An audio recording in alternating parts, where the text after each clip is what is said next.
지난 시간까지 우리가 일권 1편 상품과 화폐를 공부했습니다. 그리고 예, 일반적 등가물 상품인 화폐가 그 상품 생산이 발전하는 과정에서 필연적으로 등장한다는 걸 확인했어요. 그래서 뭐 굳이 도식화를 하자면은 상품에서 화폐로 나아가는 과정을 우리가 살펴본 거예요. 근데 이제 이 편의 제목이 화폐가 자본으로 전환되는 거잖아요. 예. 그러니까 이제 상품에서 화폐로 되었는데 이 화폐가 다시 이제 자본으로 되는 과정. 이걸 이제 살펴보는 거다라는 거죠. 예. 이런 순서예요. 그래서 오늘은 자본이라는 게 이제 뭔지, 그리고 다음 시간부터 이제 우리가 살펴볼 자본주의적 생산이라는 게 성립하는 이제 조건이 무엇인지를 확인하는 겁니다. 아까 이제 기호 읽는 법에 대해서 말씀을 드렸고요. 네. 자, 일단 그 사장부터 볼 텐데요. 질문은 발제하신 분들한테 우선권이 있어요. 그래서 발제자께서 질문을 먼저 하고 난 다음에 다른 분들이 이제 각자 읽으면서 또는 발제문을 이제 들으면서 생각했던 또는 이제 궁금했던 내용들을 말씀해 주시면 됩니다. 자, 일단 사장 발제자께서 먼저 말씀을 해 주시기 바랍니다. 책을 기준으로 질문을 하셔도 좋고 발제문을 보고 질문을 하셔도 좋습니다. 부탁드립니다. 네, 제가 발제문 뒤쪽에 저의 질문을 적어놨는데요. 네네네. 질문이 좀 더 간단한 것 같아서 먼저 질문 드리겠습니다. 잠시만요. 네네. 예. 네, 여기 있습니다. 그리고 참고로 네. 저는 그 질문에 대해서는 제가 참고한 링크에서 가져온 것입니다. 아, 아, 예, 네. 여기 보면은 뭐 예, 이 그러니까 참고한 링크는 네, 유니버시티 오브 텍사스에서 네, 올린 건데 제가 이 네, 온 발제자가 누구인지에 대해서는 제가 구글을 통해서 이걸 검색했기 때문에 네, 네, 어, 네, 온 올린 저자에 대해서는 제가 알 수가 없어서 그냥 링크만 올렸습니다. 네, 네, 알겠습니다. 예, 2번은 네, 상인들은 자본주의 이전에도 존재했지만 왜 네, 자본주의 출현을 16세기나 17세기로만 보는가? 네, 제가 네, 여기에 대해서 답은 알고 있었지만 네, 갑자기 이제 다시 자본론을 읽게 되니까 네, 설명하기가 자신 없어지더라고요. 그러니까 네, 네, 우리가 지금처럼 배워왔듯이 예, 지금 토대가 변하지 않았기 때문에 당연히 자본주의가 아니었던 것이고 네, 16세기가 돼서야 이제 네, 토대가 자본주의적 토대를 갖추기 시작했기 때문에 네, 됐다라고는 생각할 수 있지만 네, 여기 유통구조 과정에서 이제 네, 다시 설명을 하려고 하니까 제가 네, 빈약하더라고요. 그래서 네, 네, 제가 질문 드립니다. 네, 좋습니다. 자, 우리 책에 보면은 이렇게 나와 있어요. 그 첫 번째 쪽에 자, 선문단의 마지막 세 번째 줄이죠. 16세기의 세계 무역과 세계 시장의 형성된 때로부터 자본의 근대사가 시작된다. 이렇게 이야기하고 있습니다. 여기서 이야기한 게 이제 자본의 근대사거든요. 그래서 16세기부터 비로소 자본이 나타났다라고 이야기하지 않습니다. 자본의 근대사라고 이야기했어요. 예, 그게 무슨 의미냐라는 거죠. 근데 여기서 이제 질문하신 것처럼 자본의 근대사라고 했을 때 우리가 자본주의라고 이야기할 수 있는 상황이 16세기부터 이제 시작되었다라는 이야기예요. 그걸 이제 어떻게 구분하느냐라는 거죠. 그래서 자, 우리 이제 본문 그리고 발제문에도 나왔듯이 자본주의 이전에도 자본은 존재했다라는 거예요. 그게 화폐 형태의 자본으로서 이제 상인 자본이나 고리대 자본이라는 형태로 존재했다라는 거야. 이게 이제 화폐 재산이라는 형태로 자본이 존재했는데 자, 그 시기에 이제 화폐 재산의 형태로 존재한 자본은 토지 소유 내지는 토지 재산과 대립했다라고 이제 이야기하고 있어요. 그리고 예, 그 16세기부터 이제 자본의 근대사가 시작됐다라고 이야기하는데 이때 그 근대사라고 이야기하는 건 산업 자본을 염두에 둔 거다라는 거죠. 그래서 여기에 대한 이제 온전한 설명은 결국 그 5장하고 6장까지 이제 이어지는 내용입니다. 그래서 5장에서 자본의 일반 공식의 이제 모순을 이야기하면서 유통 영역에서는 이윤의 원천이 되는 추가적인 가치, 잉여 가치가 발생하지 않는다라는 이야기를 하고, 그래서 결국 이제 생산 과정을 이제 들여다볼 필요가 있는데, 그러기 위해서는 인간의 노동력이 상품으로 되는 과정이 필요하다라는 이야기가 이제 6장에 이제 나오는 거죠. 자, 이것까지를 그 염두에 두면서 이제 읽다 보면은, 결국 이제 막스가 자본의 근대사라고 이제 이야기하는 것은 생산이라는 과정이, 생산적인 영역이 뒤에 이제 나와 있는 건데, 제가 이제 중간 내용들을 여기서 보는 건데, 따로 사실은 이제 바로 그쪽으로 가버리는 게 낫겠네요. 잠시만요.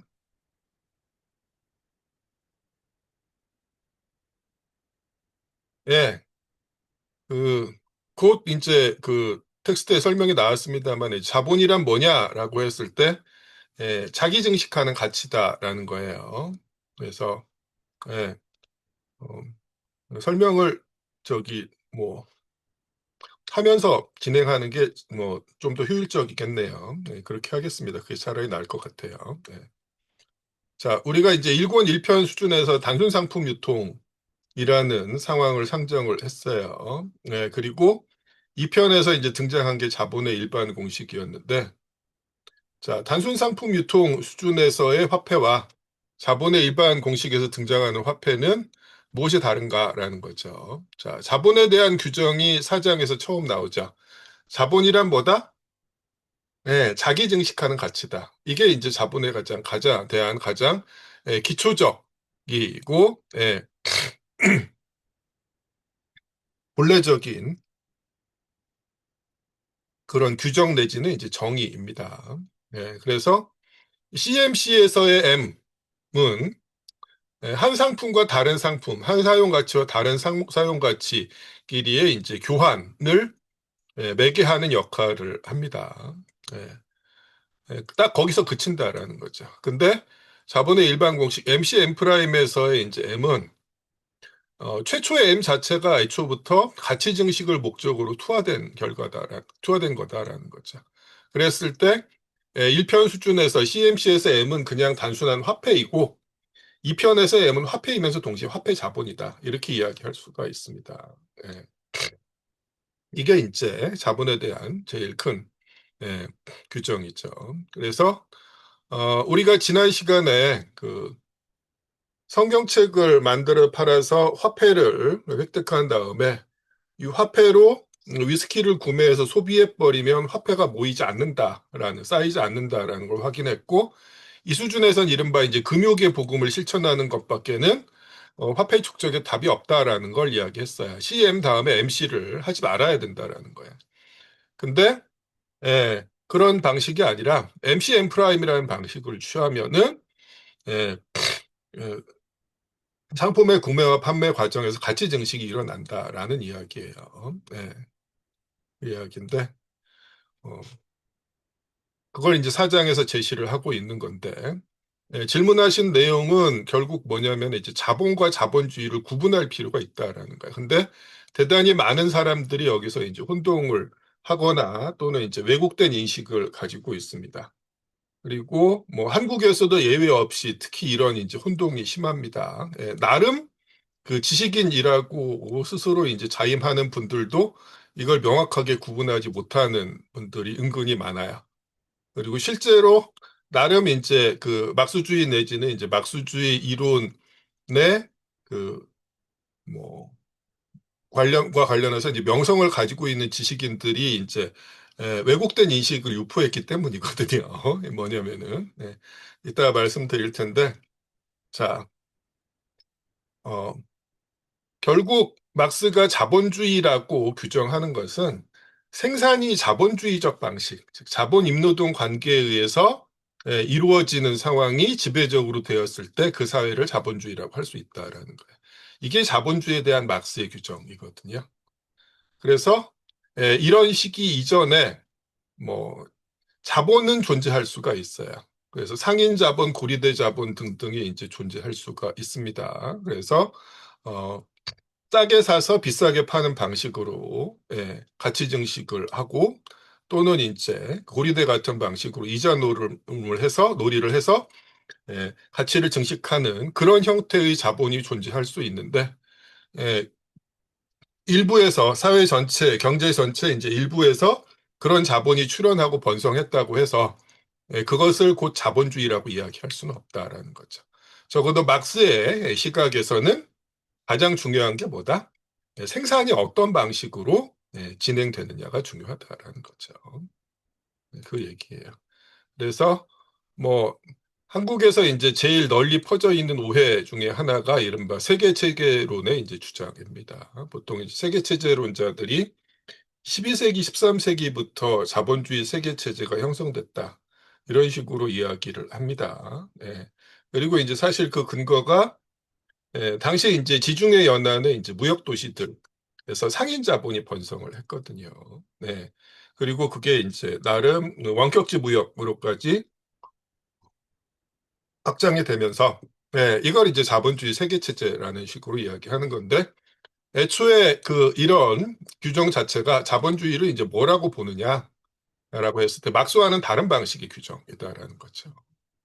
그래서 당시에 번성한 이제 그 상인 자본주의, 상인 자본은 예, 생산 영역은 건드리지 않았습니다. 자기들이 직접 생산을 개입한 게 아니라 그 자본주의 이전의 생산 양식들을 예, 수탈한 방식이었죠. 그래서 한쪽에서 예, 상품을 구매할 때 예, 헐값에 이제 후려쳐서 가치보다 훨씬 낮게 후려쳐서 구매를 하고 그걸 이제 다른 곳에서 판매할 때 바가지를 씌워서 가치보다 훨씬 높게 이제 판매하는 방식으로 가치 증식을 했던 거예요. 예. 예, 다시 말해서 생산과는 이제 전혀 무관한 방식으로 예, 자본의 가치 증식이 이루어졌는데 예, 단순히 이제 이런 그 식으로 자본 축적을 한 세력들이 상당한 정도로 예, 번성했다고 해서 이걸 곧 자본주의로 규정해버린다라는 거예요. 근데 이것은 막스의 자본주의 규정하고는 아무 상관이 없는 거다라는 거죠. 예. 그리고 이제 뭐 비슷한 예로 그 고대 그리스나 로마에도 이런 식의 이제 그 상인이나 고리대를 통해서 부를 축적한 자들이 있어서 이걸 가지고 이제 부분적으로 상품 화폐 경제가 발달한 걸 가지고 고대 자본주의라고 예, 이야기를 하는 이런 식의 이제 학자들도 있는데 이것도 마찬가지다라는 거죠. 그렇죠? 예, 정상과는 이제 전혀 무관한 방식의 이제 자본 축적을 자본주의라고 이제 부르는 것에 불과하다라는 거죠. 적어도 막스는 이를 자본주의 이런 식으로 규정하지 않는다라는 거죠. 그래서 헷갈리시면 안 돼요. 예, 그 얘기고요. 예, 그 다음에 한국에서 근데 실제로 이 세계 체제론이 막스주의 이론인 것처럼 이제 잘못 알려져 있는데 뭐 여기에는 이제 그 그릇된 기여를 하신 분들이 있어요. 그래서 이제 뭐 중앙대 사회학과에 재직 아직 뭐 정년퇴임 안 하셨는지 모르겠는데 중앙대 사회학과에 계신 이제 백승욱 교수님 같은 분이 나름 그 세계 체제론자인 이제 월러스틴의 이제 제자거든요. 근데 이제 그분이 나름 이제 세계 체제론을 한국에 이제 확산시키는 과정에서 이게 이제 그 막스주의적 시각인 것처럼 이야기를 한 거예요. 그리고 또 여기에 이제 못지않게 큰 기여를 한 분이 그 한신대 국제경제학과에 계셨던 이제 윤소영 교수라는 분이죠. 이분은 나름 이제 그 80년대 중후반 때부터 대단한 막스주의 경제학 내지는 이제 이론가로 알려져 있고 나름 이제 한국의 좌파 운동권에 에, 이런저런 방식으로 상당한 영향을 끼쳐왔던 분인데 이분이 또 이제 그 세계 체제론을 이제 도입해서 이게 이제 막스주의 올바른 적용인 것처럼 또 이제 팔아먹었다라는 거야. 근데 이제 한국의 그 좌파 그 이론에 관한 이런 그 뭐랄까 그 지식층이라는 게 워낙에 대단히 이제 얇고 예 딱히 탄탄하지 못합니다. 이제 그러다 보니까 이제 몇몇 저 명성이 있는 분들의 이제 주장이 정론인 것처럼 이런 식으로 이제 잘못 알려져 있었고 특히나 이제 인문사회과학 쪽을 그 전공하는 분들이 뭔가 그 진보적인 또는 이제 급진적인 이론들을 그 이제 친화력을 가지면서 이걸 좀 이제 활용하려고 하는데 스스로 직접 그 막스 내지는 이제 막스의 저작들을 읽지는 않고 뭐 이런 식으로 이제 2차 문헌, 3차 문헌을 통해서 어, 우회적으로 이제 접근하는 경우가 오히려 대부분이거든요. 노골적으로 얘기해서 자본론을 직접 읽고 공부하는 분들이 그만큼 적다라는 얘기예요. 그러니까 이제 그런 분들조차도 나름 이제 자신의 이제 좌파 이론이라는 것들을 접하고 거기에 친화력을 가진 서술을 한다라고 생각하면서 세계체제론의 주장을 이제 막스의 주장으로 잘못 쓰고 있는 경우가 대단히 많다라는 거죠. 근데 결코 그게 아니다라는 걸 좀 기억하실 필요가 있습니다. 어쨌거나 우리는 자본론을 이제 직접 읽고 있고요. 막스가 그 두 가지를 정확하게 이제 구분하고 있다는 사실을 명확하게 하고 넘어갔으면 좋겠습니다. 자, 일단 그 질문하신 부분에 대해서는 답이 되었는지 모르겠습니다. 네, 답이 되었고요. 네네. 그 을 통해서 사실은 질문 일에 대한 답도 사실은 많이 얻어진 것 같습니다. 그러니까 질문 네네네. 일은 제가 네. 이 MCM이라고 네. 하는 이제 네. 챕터를 읽으면서 제가 갑자기 이제 헷갈리게 된 것은 네네. 제일 처음 이 장에서 설명할 때는 네. 이것은 자연적이고 필연적이다라고 이 순환 구도가 필연적이다. 네. 그렇다면 여기 이제 갑자기 잉여 가치가 나오고 그 잉여 가치를 통해서 무한 순환하는 것이 네. 된다면 그렇다면 네. 도대체 이 자본의 순환이라는 것을 끊을 수는 있는 걸까라는 네. 생각을 하시고 네. 방금 선생님께서 말씀해 주신 것처럼 저 네. 또한 여기에서 자본과 자본주의를 네. 헷갈려 버린 것 같습니다. 네. 그래서 네. 네. 질문이 나왔고요. 그래서 이제 제가 이걸 고민을 하다가 찾아본 것이 이제 이 링크에 나온 이 질문, 네. CMC가 노동계급을 관점을 나타내고 MCM의 자본의 관점을 나타내는 방식을 설명하라라는 것을 가지고 왔었는데요. 네. 이것은 아마 이 질문이 토론하기도 좋았다라고 생각을 했는데 이것은 이제 이후에 MCN의 모순에서 다음 장에서 설명은 어느 정도 하는 것 같긴 합니다만은 제가 가져왔기 때문에 계속 질문을 하겠습니다. 예. 근데 오늘 이제 실제로 이 질문 예, 자체가 제가 생각하기에는 뭔가 그, 어떤 전제가 있는데요. 예, 그 예. 전제 자체가 잘못된 것 같아요. 제 생각에는. 아, 여기 보면은 CMC가 노동계급의 관점을 나타낸다라고 이야기했는데, CMC는 노동계급의 관점을 나타내는 게 아니라 자본주의적 생산 이전의 상품 생산자의 입장입니다. 그리고 그러니까 MCM이 자본의 관점을 나타낸다고 하는데 이건 맞는데 이 음, 음, 앞부분이 이상해요, 사실은. 제가 예, 생각할 때는. 예, 예. 요거는 요 그 질문을 작성한 이제 링크에 해당하는 부분을 작성한 사람의 이제 입장이 개입돼 있는 것 같은데, 음, 음, 에, 우리가 이제 일권 일평 공부하면서 이야기했던 게 이제 그 1편의 수준은 단순 상품 유통의 수준이고, 그리고 막스가 지향한 거는 이제 자본주의를 설폐하고 다시 이전의 상황으로 소상품 생산의 상황으로 돌아가자는 게 아니라 그 다음으로 나아가자는 거였잖아요. 그래서 이런 식의 이제 소상품 생산에 대한 찬양은 막스의 관점이 아니라 프루동의 관점이다라고 그 지난번에 말씀드린 게 있었죠. 근데 이제 여기 지금 발제문에 옮겨 놓으신 부분만 보면은 그것과 이제 유사성을 가지고 있는 것처럼 보인다라는 거예요. 예. 이게 이제 예, 알겠, 노동계급의 관점일 수가 없는 게 CMC가 가능하려면 최소한 자기 생산 수단을 가지고 생산한 결과물을 상품으로서 자기가 사적으로 소유할 수 있어야 그 상품을 예, 판매해서 화폐로 전환하고 이걸로 자기가 원하는 다른 상품을 구매할 수가 있거든요. 네, 그렇습니다. 네, 예, 맞습니다. 예, 그래서 예.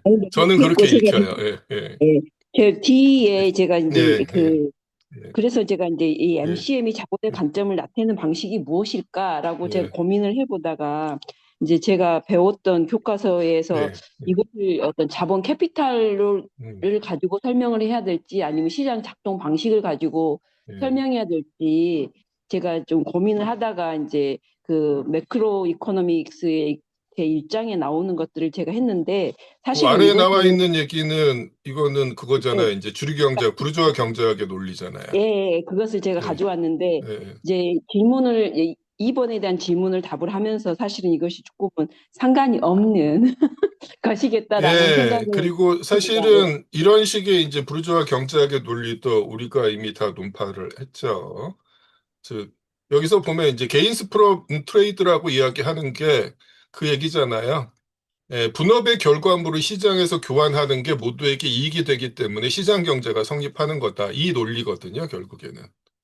근데 결코 그게 아니다라는 걸 우리가 진즉에 이야기했었죠. 예. 그래서 이 뒷부분은 전형적인 이제 그 부르주아 경제 교과서의 이야기입니다. 그래서 딱히 심각하게 다루지 않아도 될 거라고 저는 생각이 듭니다. 네, 어떠세요? 예, 네, 맞습니다. 제가 그냥 예, 참고하려고 예, 제가 예, 가져온 예, 것이고 예, 자본주의에서는 어떻게 설명하나라고 해서 제가 예, 가져온 예, 것이 예, 가져온 좋습니다. 것이기 때문에 예, 필요 좋습니다. 없습니다. 네네. 이상입니다.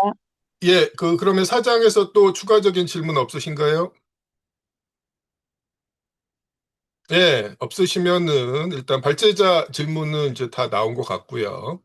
그럼 이제 다른 분들, 예, 발제문에서도 좋고 아니면 텍스트에서도 좋습니다. 질문이나 하고 싶은 말씀 있으면 해주시기 바랍니다.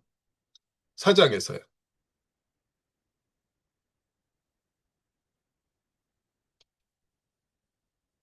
없으세요?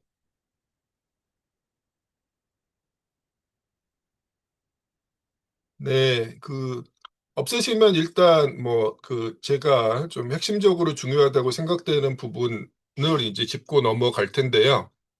예, 그, 지난 시간에도 이제 말씀드렸던 것처럼, 예, 2편부터는 이제 여러분이 읽고, 예, 자기한테 이제 충분한 이해가 바로 와닿지 않은 부분들에 대해 가지고 적극적으로 질문을 해 주셔야 많이 얻어갈 수가 있어요. 또는 다른 말로 이제 저를 열심히 괴롭히시는 만큼 예, 소득이 있다라는 거죠. 그래서 제가 일일이 우리 전문을 다 읽고 거기만 그때그때마다 제가 설명을 해드리지 않기 때문에 예, 그 점을 이제 유의하실 필요가 있습니다. 자, 그래서 일단은 제가 이제 슬라이드에 이제 슬라이드를 통해서 이제 준비한 내용을 조금 더 진행을 해보도록 할게요. 그,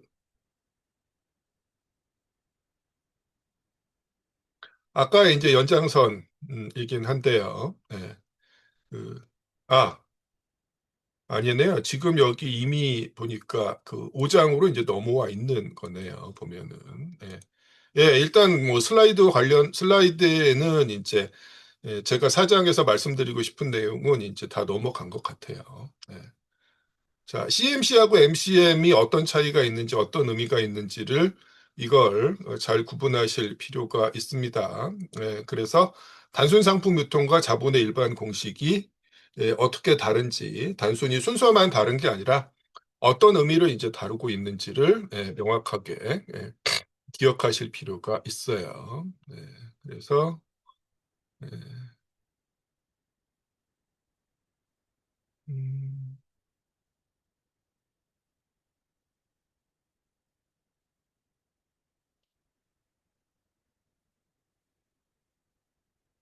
잉여 가치라는 용어가 이제 여기서 이제 처음 등장을 하죠. 네.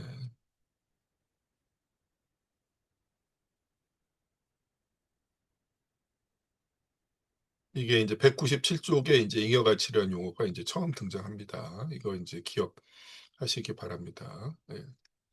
그다음에 여기 보면은 이제 그 자기 증식하는 가치라는 이제 규정이 온전한 형태로 이제 나오는 게 201쪽 있죠. 여기 나와 있죠. 이 자기 증식하는 가치. 영어로 이제 셀프 밸로라이징 밸류입니다. 네. 요 이야기고 그다음에 아까 그 발제자께서 이제 질문하시면서 자본의 운동이라는 게 이제 무한 반복이 되는 거다. 그럼 도대체 이게 이제 끝날 수 있느냐? 뭐 이런 식으로 이제 말씀을 하셨는데 뭐 나중에는 이제 이해가 됐다라고 이제 이야기하셨는데, 예, 사실 그건 이제 그 자본 운동 자체의 이제 본성 때문에 불가피하다라고 이제 이야기하는 거예요. 이제 무슨 소리냐? 예, 202쪽에 보면 이제 이런 이야기가 나오는 거죠. 여기 보면은 그 202쪽에 이제 두 번째 문단을 같이 한번 이제 읽어봤으면 좋겠습니다. 자, 김채린 씨 지금 읽어주실 수 있을까요? 어떻습니까? 단순 상품 유통 CMC에서 상품의 가치는 기껏해야 그 사용 가치와는 무관한 화폐 형태를 취할 뿐이지만 MCM 자본의 유통에서는 가치가 스스로 발전하며 스스로 운동하는 하나의 실체로 갑자기 나타난다. 상품과 화폐는 모두 그 실체에 대해 단순한 형태에 지나지 않는다. 그뿐이 아니다. 가치는 이제 상품들의 관계를 표현하는 것이 아니라 이를테면 자기 자신과 사적인 관계를 맺는다. 가치는 최초의 가치인 자기 자신과 잉여 가치인 자기 자신을 구별한다. 이것은 성부가 자기 자신을 성자인 자기 자신과 구별하는 것과 마찬가지이다. 비록 아버지와 아들은 둘 다 나이가 같고 또 실제로는 둘이 한 몸이지만 왜냐하면 10원이라는 잉여 가치로 말미암아 최초에 투하한 100원이 비로소 자본이 되며 또 100원이 자본으로 되자마자 즉 아들이 생기고 아들로 말미암아 아버지가 생기자마자 구별은 다시 사라져 버리고 둘은 하나 즉 110원으로 되기 때문이다. 예, 이게 사실은 이제 그 기독교 성경의 이제 원리의 이제 비유예요. 그 성부와 성자와 성신이 한 몸이다. 삼위일체거든요. 근데 이게 바로 이제 자본과 잉여 가치와의 관계와 같다라는 거예요. 그래서 잉여 가치는 자본으로부터 나오지만은 실제로 그게 질적인 차이를 가지고 있지는 않다라는 거예요. 오직 양적으로만 차이를 가지고 있기 때문에 자본의 운동이 한 바퀴 진행돼서 100이 110으로 되면은 그 순간에는 이 10이라는 잉여 가치는 100이라는 자본에서 나온 추가적인 가치이지만 그리고 나서는 어떻게 돼요? 이게 양적으로는 구별되지만 질적으로 구별되지 않잖아요. 예수님은 그분의 아들이지만 동시에 그분이기도 하다라는 거예요. 그럼 이제 둘이 합쳐서 다시 110으로 되니까 이건 다시 또 한 번의 MCM을 통과해야 되는 새로운 출발점이 될 뿐이다라는 거예요. 바로 그렇기 때문에 이게 본성상 끊임없이 되풀이될 수밖에 없다라는 이제 의미예요. 결코 이게 이제 자본주의가 영원불변하다라는 그런 의미가 아니다라는 거죠. 네. 그리고 아까 이제 설명하면서 말씀드렸지만은 여기 보면은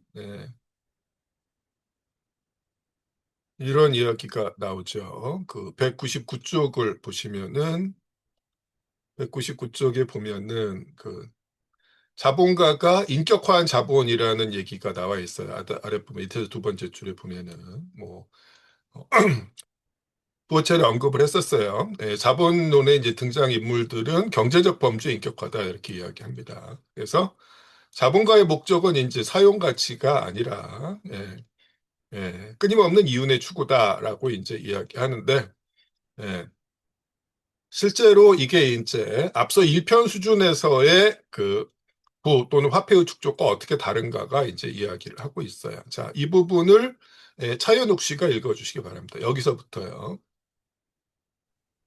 부에 대한 무한한 탐욕, 정열적인 교환가치 추구는 자본가 구두쇠에게 공통되지만 구두쇠는 얼빠진 자본가에 지나지 않는 반면 자본가는 합리적인 구두쇠다.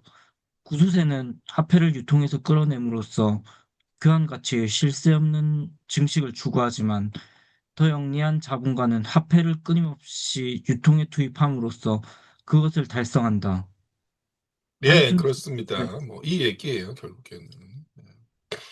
그, 이 구두쇠에 대한 이야기가 그 1편에서 이제 나왔었잖아요. 그 우리가 그 3장의 3절에서 첫 번째 소절에 이제 화폐 퇴장을 퇴정화폐를 이제 공부할 때 이 얘기가 나왔던 거죠. CMC 수준에서 이제 화폐를 퇴장하기 위해서는 어떻게 해야 된다? 금욕의 복음을 실천해야 되는데 2편 수준에서 이미 자본이라는 개념이 이제 등장하고 나서 보니까 이것이 대단히 이제 어리석은 순진한 발상이었다라는 거예요.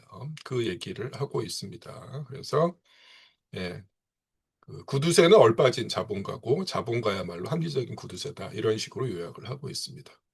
자, 마지막으로 다시 한번 그 사장에서 더 질문이나 하실 말씀 있으시면 하시고요.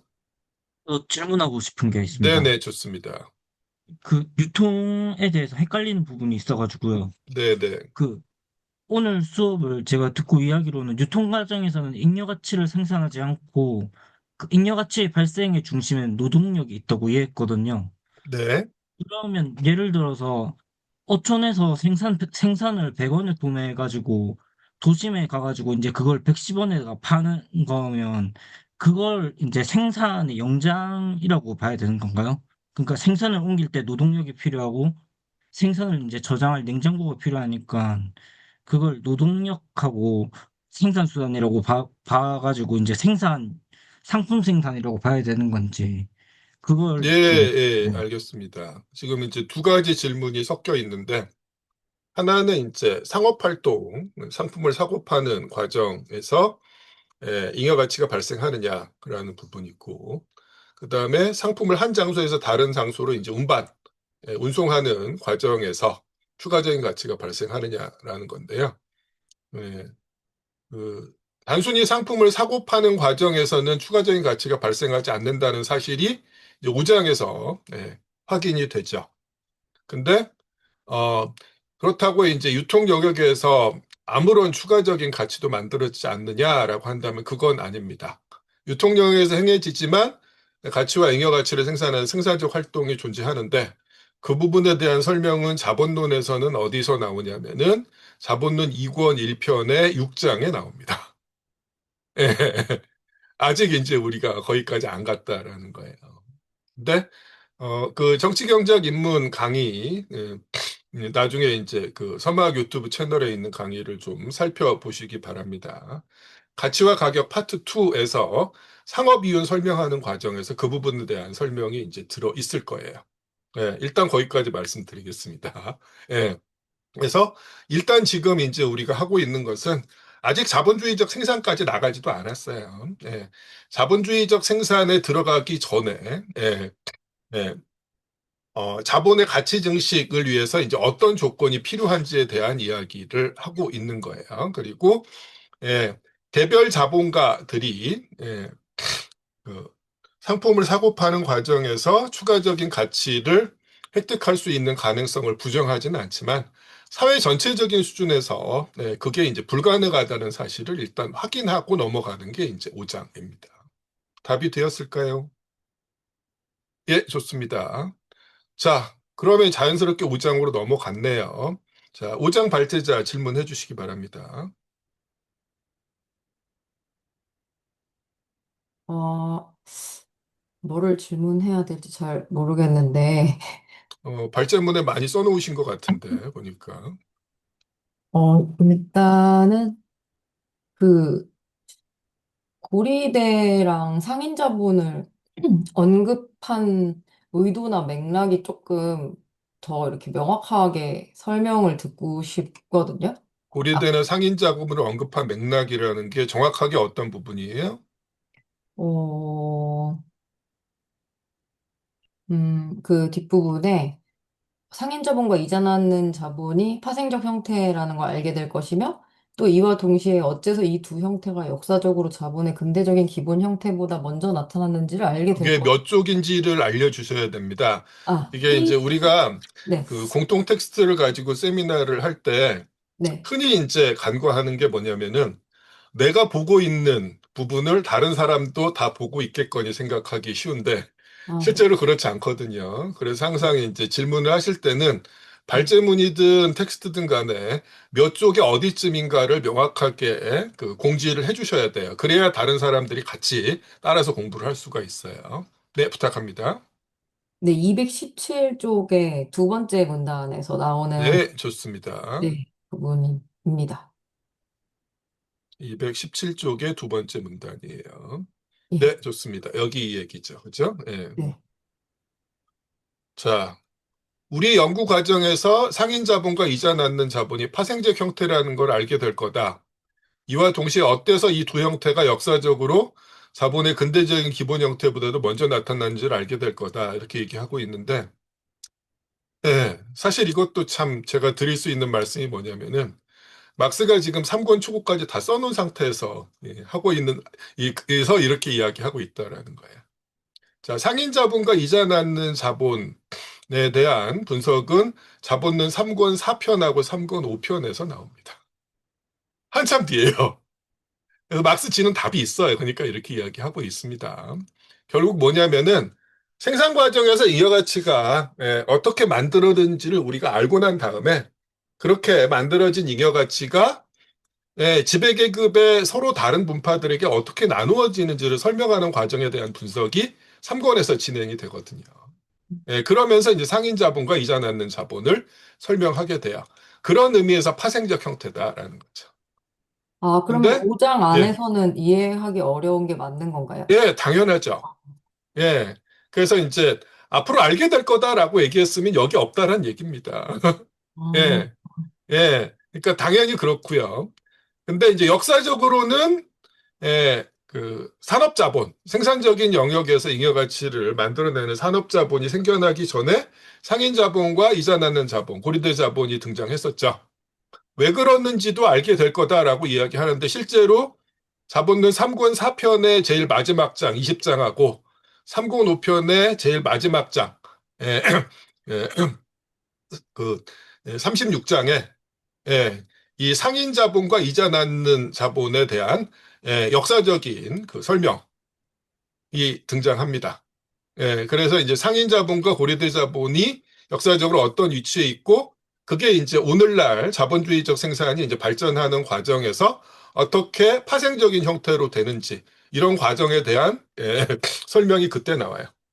다시 아, 한번, 지는 답을 가지고 있기 때문에 이렇게 막 빵빵 던지는데, 이걸 이제, 그래서 이제 저 거듭 말씀드리지만은 사전 지식이 전혀 없는 상태에서 이제 자본론 일권을 드립다 읽다 보면은 이런 데서 좀그 갑갑함을 느낄 수밖에 없어요. 네. 근데 실제로 이게 어떤 의미인지는 인문수준 강의에서 어느 정도 설명을 드렸죠. 같이 공부하신 분들은 알고 계실 거예요. 그래서 잉여 가치가 이윤으로 되고 이윤의 일부가 상업 이윤과 이자로 되는 원리를 우리가 이제 가치와 가격 파트 2에서 이제 공부했으니까 그런 의미에서 파생적이다라고 이제 이야기하고 있는 겁니다. 예, 좋습니다. 또 말씀해 주십시오. 그러면 이게 이제 너무 예고를 일찍 한 것뿐인 거잖아요. 그래서 이제 나중에 나온다라는 얘기입니다, 그냥. 그리고 아, 넘어가는 거예요. 그럼 216쪽에 네, 세 번째 줄에 보면요. 네, 네, 상인자본의 가치 증식을 단순한 소격 빼앗기 이외의 것으로 설명하기 위해서는 단순 상품 유통이 우리의 유일한 전제로 되어 있는 여기에서는 아직 존재하지 않는 일련의 긴 중간고리가 필요하다라고 하잖아요. 네, 근데 그 전에 프랭클린이 전쟁은 약탈이고 상업은 사기다. 막 이런 식으로. 어쨌든 지금 말하는 프레임 안에서는 상업이 기생적이고 약탈에 불과하다라고 얘기하지만, 네.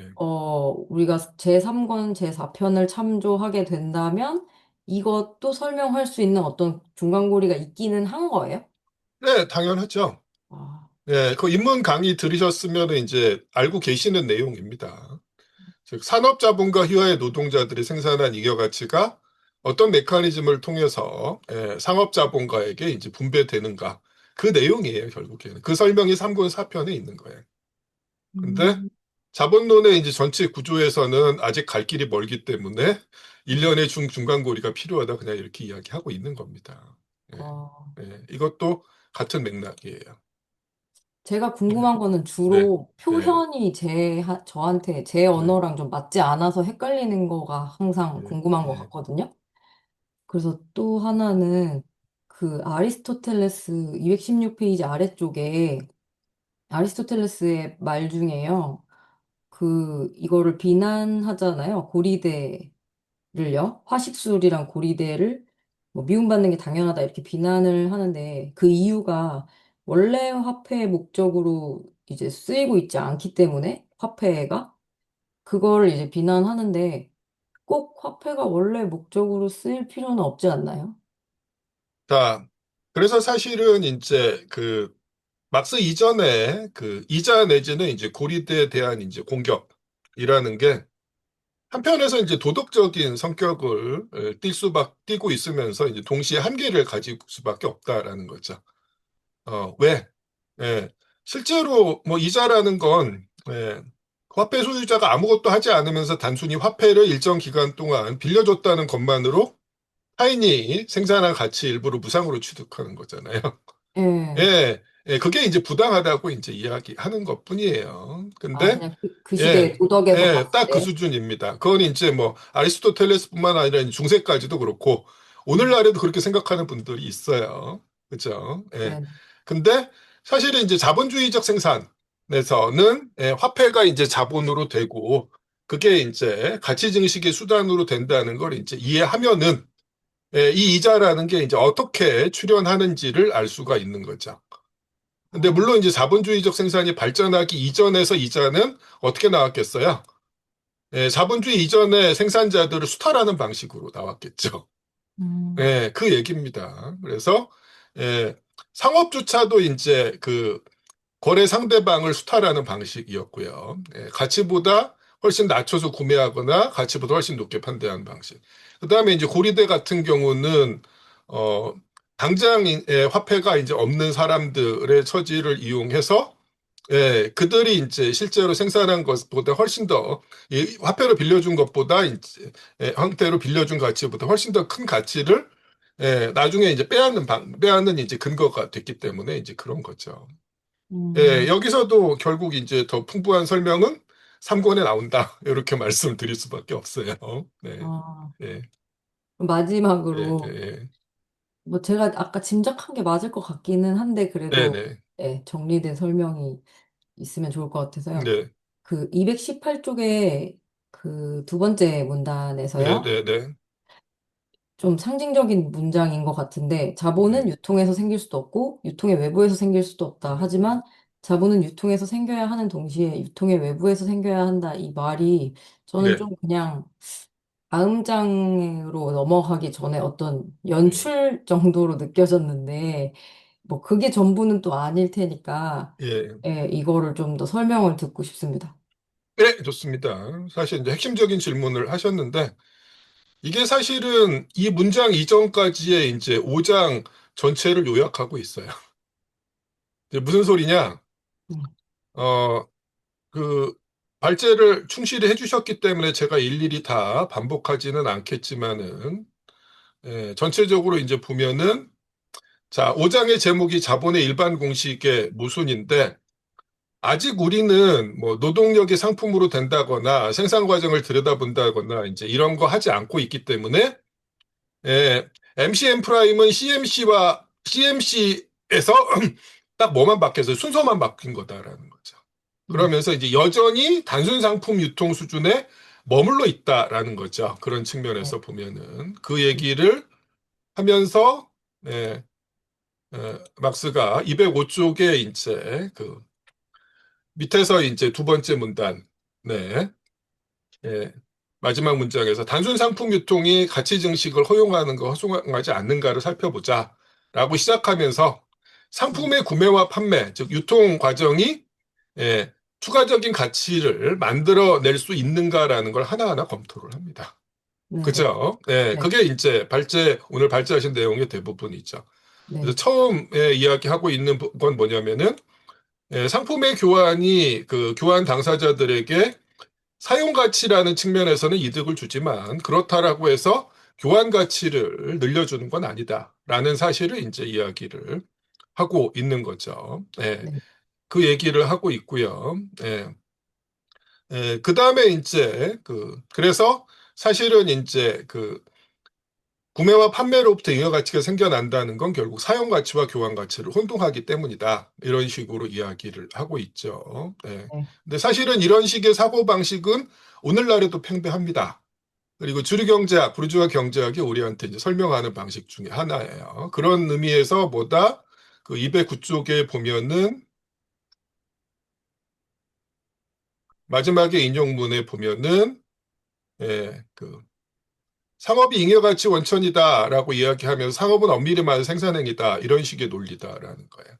이게 오늘날에도 막스 당시에 이제 그 근대 경제학자로 가면 19세기에 이제 주류 경제학자들 얘기인데 이건 21세기에도 동일한 논리가 작동하고 있습니다. 여기서 이제 하나도 앞으로 나아가지 않았다라는 거죠. 근데 그렇지 않다라는 거고요.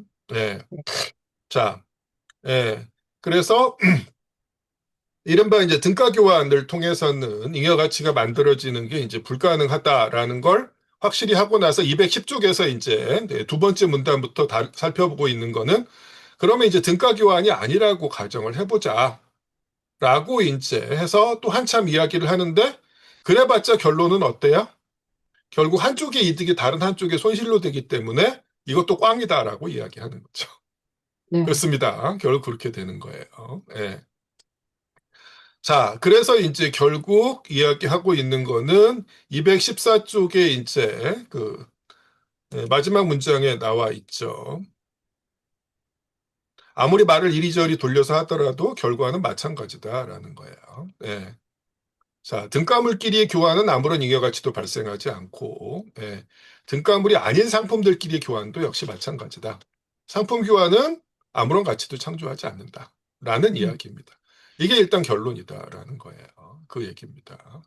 네. 자, 그 다음에 이제 그 뒤에 나와 있는 설명은 온전히 이해하면 이제 3권까지 우리가 공부해야 된다라고 이제 말씀을 드렸고요. 쭉 그 상인 자본 등, 이자 낳는 자본 등등에 대해서 이제 이야기를 한 거고, 그 다음에 217쪽의 세 번째 문단부터 이야기한 거는, 자, 유통 영역에서는 아무리 해도 잉여가치가 발생하지 않더라. 그러면 이제 유통의 영역 바깥을 들여다보자. 라고 이제 이야기하면서 생산 과정에서 어떤 일이 벌어지는가를 검토를 하고 있습니다. 이 부분은. 그죠? 여기서부터는. 네.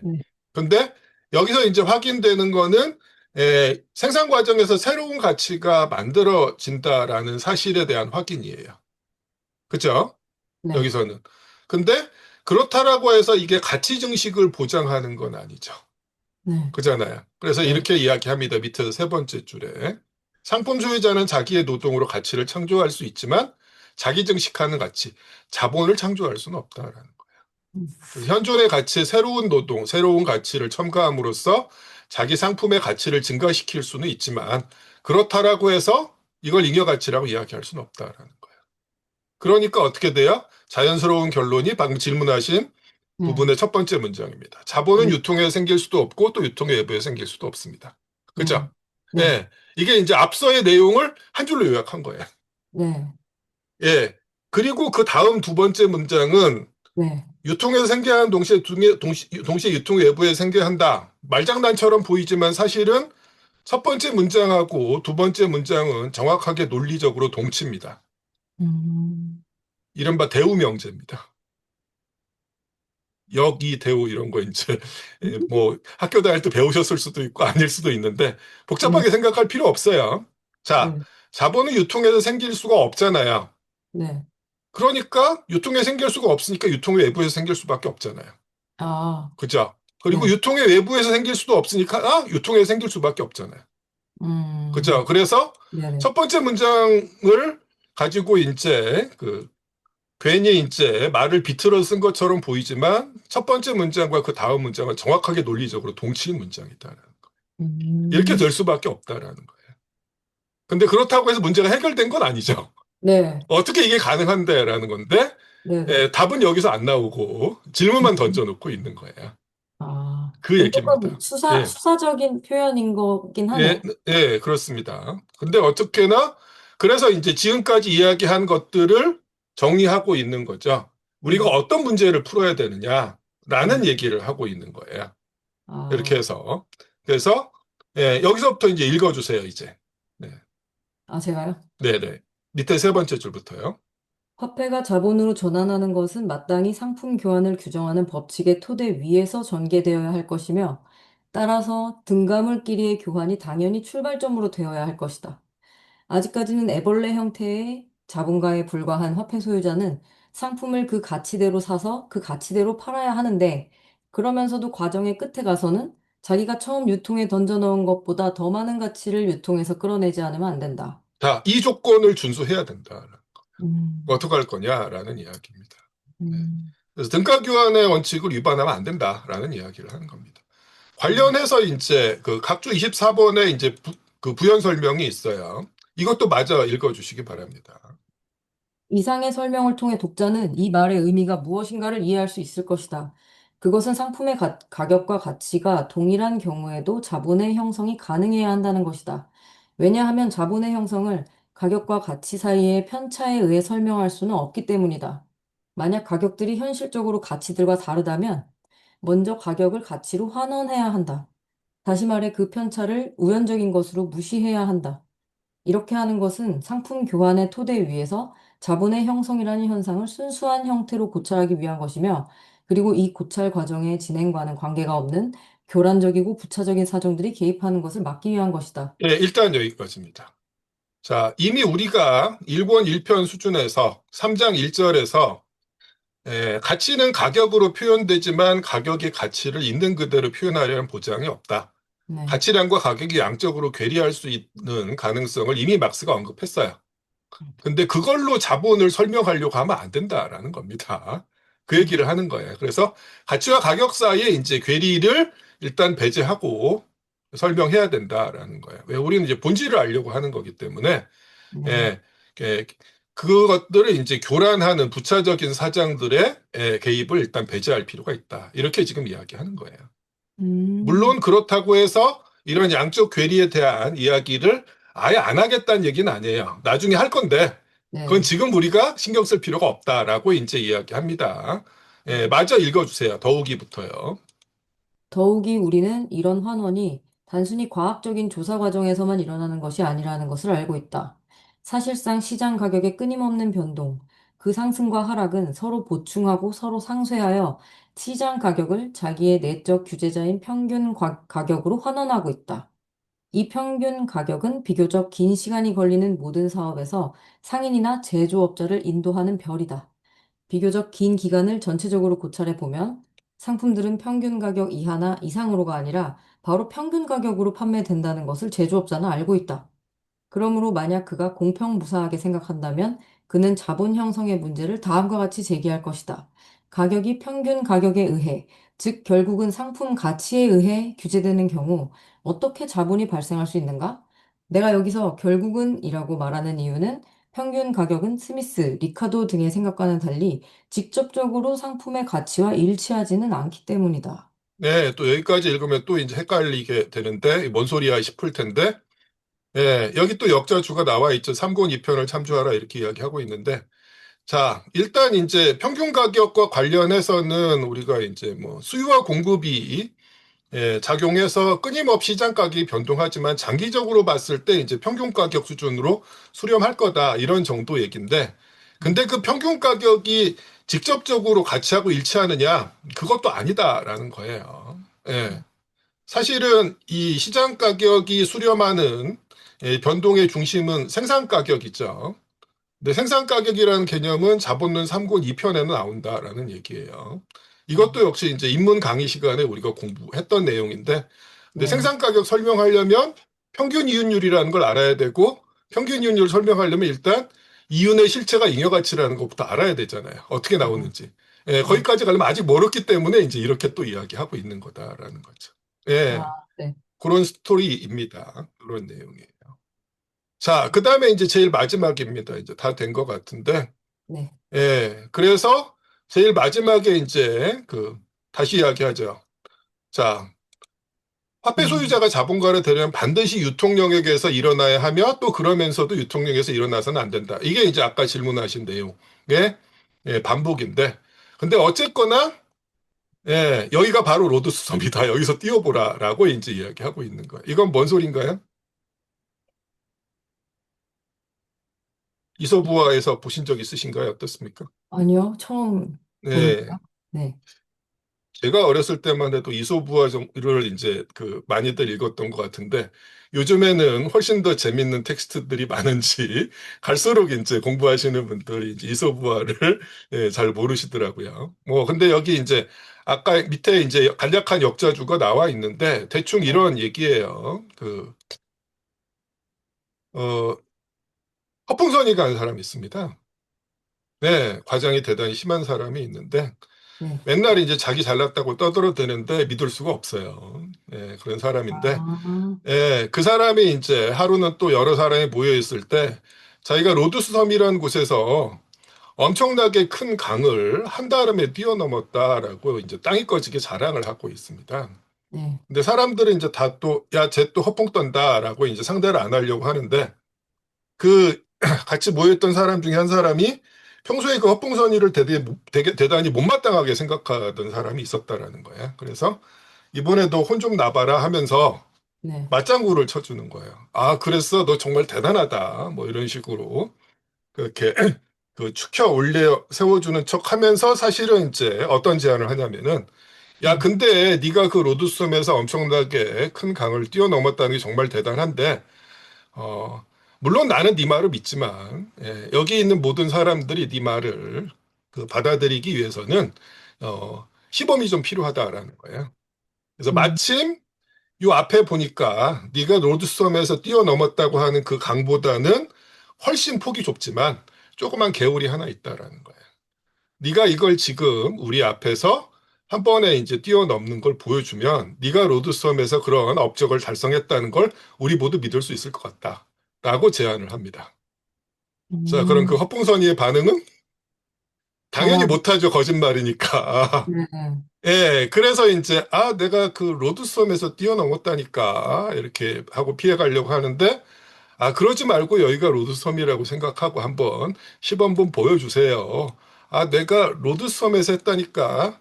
야, 임마, 여기가 로드섬이야. 여기서 해봐. 이렇게 이야기하는 거예요. 뭔 소리예요?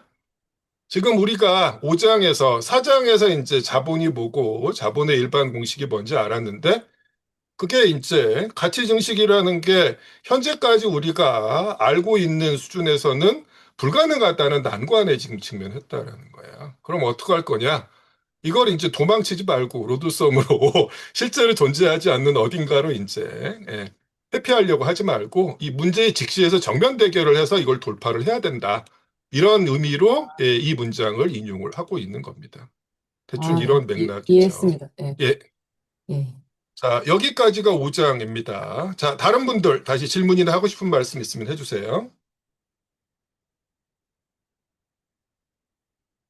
자, 없으시면 이제 6장으로 넘어갑니다. 자, 6장은 지금 발제문을 한 분이 대독을 하셨는데, 일단 그 대독하신 분이 뭐 질문이나 하실 말씀 있으면 해주실까요? 어떻습니까? 음, 네, 이거는 뒤에 임금을 본격적으로 다룰 때 유효할 수도 있는 부분인데, 일단 임금 관련해서 노동자하고 자본가가 이제 다투게 되면 동일 노동, 동일 임금이라는 어, 명제를 이제 놓고 다투다가 얼마 전부터는 이 동일 노동이 동일가치 노동이라는 문장으로 바뀌어서 쓰이고 있거든요. 아니, 그러니까 예, 동일가치 노동, 동일 임금이라는 문장이 계속해서 이제 확산되고 있는데 동일 임금을 표현할 때 동일 임금을 요구할 때 요구가 이제 동일 임금이라는 것을 근거로 삼으면서 동일 가치 노동이라는 어, 전제가 지금 우리가 본 6장에서 나온 대로라면 성립이 가능한 건지 예, 예, 네, 좋습니다. 예, 살펴볼게요. 예. 자, 이게 6장 전반에 대한 이제 그 질문이기도 한데요. 자, 일단 그럼 이제 계속 진행을 할게요, 일단. 네. 자, 뭐 지금 보여드리는 슬라이드는 그 5장에 관련된 거죠. 5장에서 이제 그 사용 가치라는 이제 개념이 등장을 하는데 뭐 보통 우리한테 익숙한 이제 주류경제 효용이라는 개념하고는 이제 같지 않다라는 것과 그다음에 이제 아까도 이제 설명드렸던 거죠. 자본주의 이전에 이제 자본이 가치 증식을 하는 방식은 비자본주의적 방식 생산을 이제 수탈하는 방식이었다라는 거고요. 이게 이제 상인 자본이든 고리대 자본이든 간에. 그래서 생산이 자본주의적으로 자본 임노동 관계에 의해서 규제되게 되면은 사회 전체적인 수준에서는 더 이상 이런 방식이 이제 불가능하기 때문에 그래서 이제 파생적인 형태로 될 수밖에 없습니다. 근데 역사적으로는 자본주의적 생산이 본격적으로 확립되기 전에는 지배적일 수 있었고 실제로 그랬다라는 거고요. 그 얘기는 이제 나중에 공부하면서 된다라는 거. 그다음에 우리가 지금 확인할 필요가 있는 게 그 6장의 제목이 노동력의 구매와 판매잖아요. 그랬을 때 그 1권 1편 수준에서 다루는 건 상품과 화폐입니다. 즉 상품 생산에 관해서 다루고 있어요.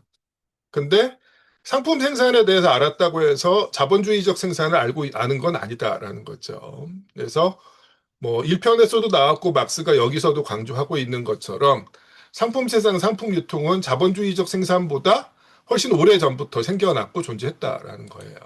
네. 근데 그렇다고 해서 이 상품 생산과 상품 유통이 경제 활동의 지배적인 지위를 차지한 적은 자본주의 이전에 한 번도 없다라는 겁니다. 그게 역사적 사실이고요. 그래서 오직 자본주의적 생산, 즉 자본 임노동 관계에 의한 생산이 발전함으로써 상품 생산이 경제 활동의 지배적인 지위를 차지하게 됩니다.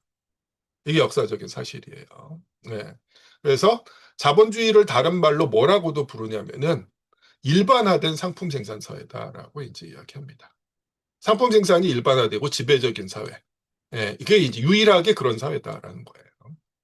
자, 그 다음에 지금 이제 MCM 프라임이라고 하는 자본의 일반 공식의 모순에 우리가 5장에서 맞닥뜨리면서 이걸 이제 돌파하기 위한 해법으로 자본가가 구매하는 상품이 그 4장, 5장 수준에서는 성경책을 100억에 사서 120억에 이제 팔아먹는 방식이었는데 이게 사회 전체적인 수준에서는 이제 불가능하다라는 게 확인이 되면서 얘기가 달라지는 거죠. 이게 자본가가 구매하는 상품 중에 인간의 노동력이 있다라는 사실을 이제 확인을 한 거예요. 그리고 뭐 다들 알고 계시겠지만 지금 상품으로 자본가, 화폐 소유자가 구매하는 것은 노동이 아니라 노동력입니다. 이거 명확하게 구분하실 필요가 있어요. 이게 대단히 중요하죠.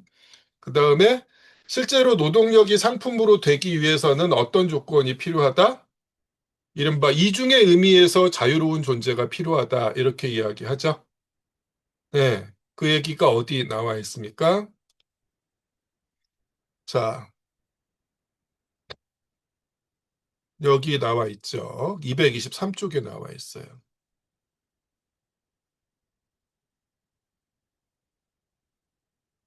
자, 두 번째 문단이죠. 자, 이거를 일단 이상배 씨가 읽어주시기 바랍니다. 그러므로부터요.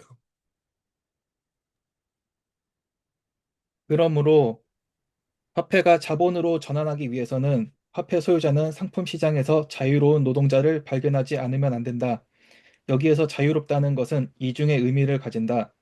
즉, 노동자는 자유인으로서 자기의 노동력을 자신의 상품으로 처분할 수 있다는 의미와 다른 한편으로 그는 노동력 이외에는 상품으로 판매할 다른 어떤 것도 전혀 가지고 있지 않으며 자기 노동력의 실현에 필요한 모든 물건으로부터 자유롭다는 의미다. 네, 좋습니다. 이게 이중의 의미에서의 자유죠.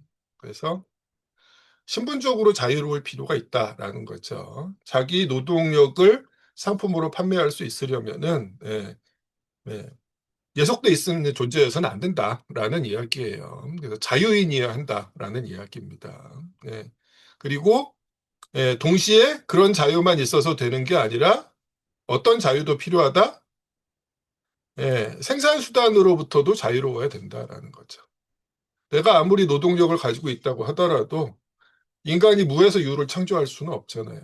그렇기 때문에 생산수단이 필요한데 생산수단을 갖지 못하기 때문에 그 스스로는 아무것도 만들어낼 수 없는 상황이다라는 거예요. 그래서 비프리 오브라는 건 사실상 무엇이 결여되어 있다라는 의미인데 어쨌든 이것도 프리하다라는 거예요. 그래서 뭐 그 인문 강의 시간에도 말씀드렸던 것처럼 이런 이중의 의미에서의 자유가 결국엔 뭘 의미한다? 굶어 죽을 자유를 의미한다라고 이제 말씀을 드렸던 거죠. 그 얘기입니다. 그리고 역사적으로 이런 그 이중의 의미에서 자유가 어떻게 생겨났는가에 대한 이야기는 여기 안 나옵니다. 그 얘기가 이제 그 다음에 예, 진행되고 있어요. 자, 이 부분을 어디 보자. 예, 박미숙 씨가 읽어주실 수 있습니까? 어째서부터요? 네. 네, 어째서 이 자유로운 노동자가 시장에서 화폐 소유자와 마주하게 되는가 하는 문제는 노동시장을 상품시장의 하나의 특수한 분야로 여기는 화폐 소유자의 관심사가 아니다. 그리고 이 문제는 당분간 우리의 관심사도 아니다. 화폐 소유자가 그 사실, 노동력을 상품으로 파는 사람이 있다는 사실에 실천적으로 달라붙는 것과 마찬가지로 우리는 그 사실에 이론적으로 달라붙어야 한다. 그러나 한 가지만은 분명하다. 즉, 자연이 한편으로 화폐 소유자 또는 상품 소유자를 낳고 다른 한편으로는 자기의 노동력만 소유하고 있는 사람을 낳는 것은 아니다.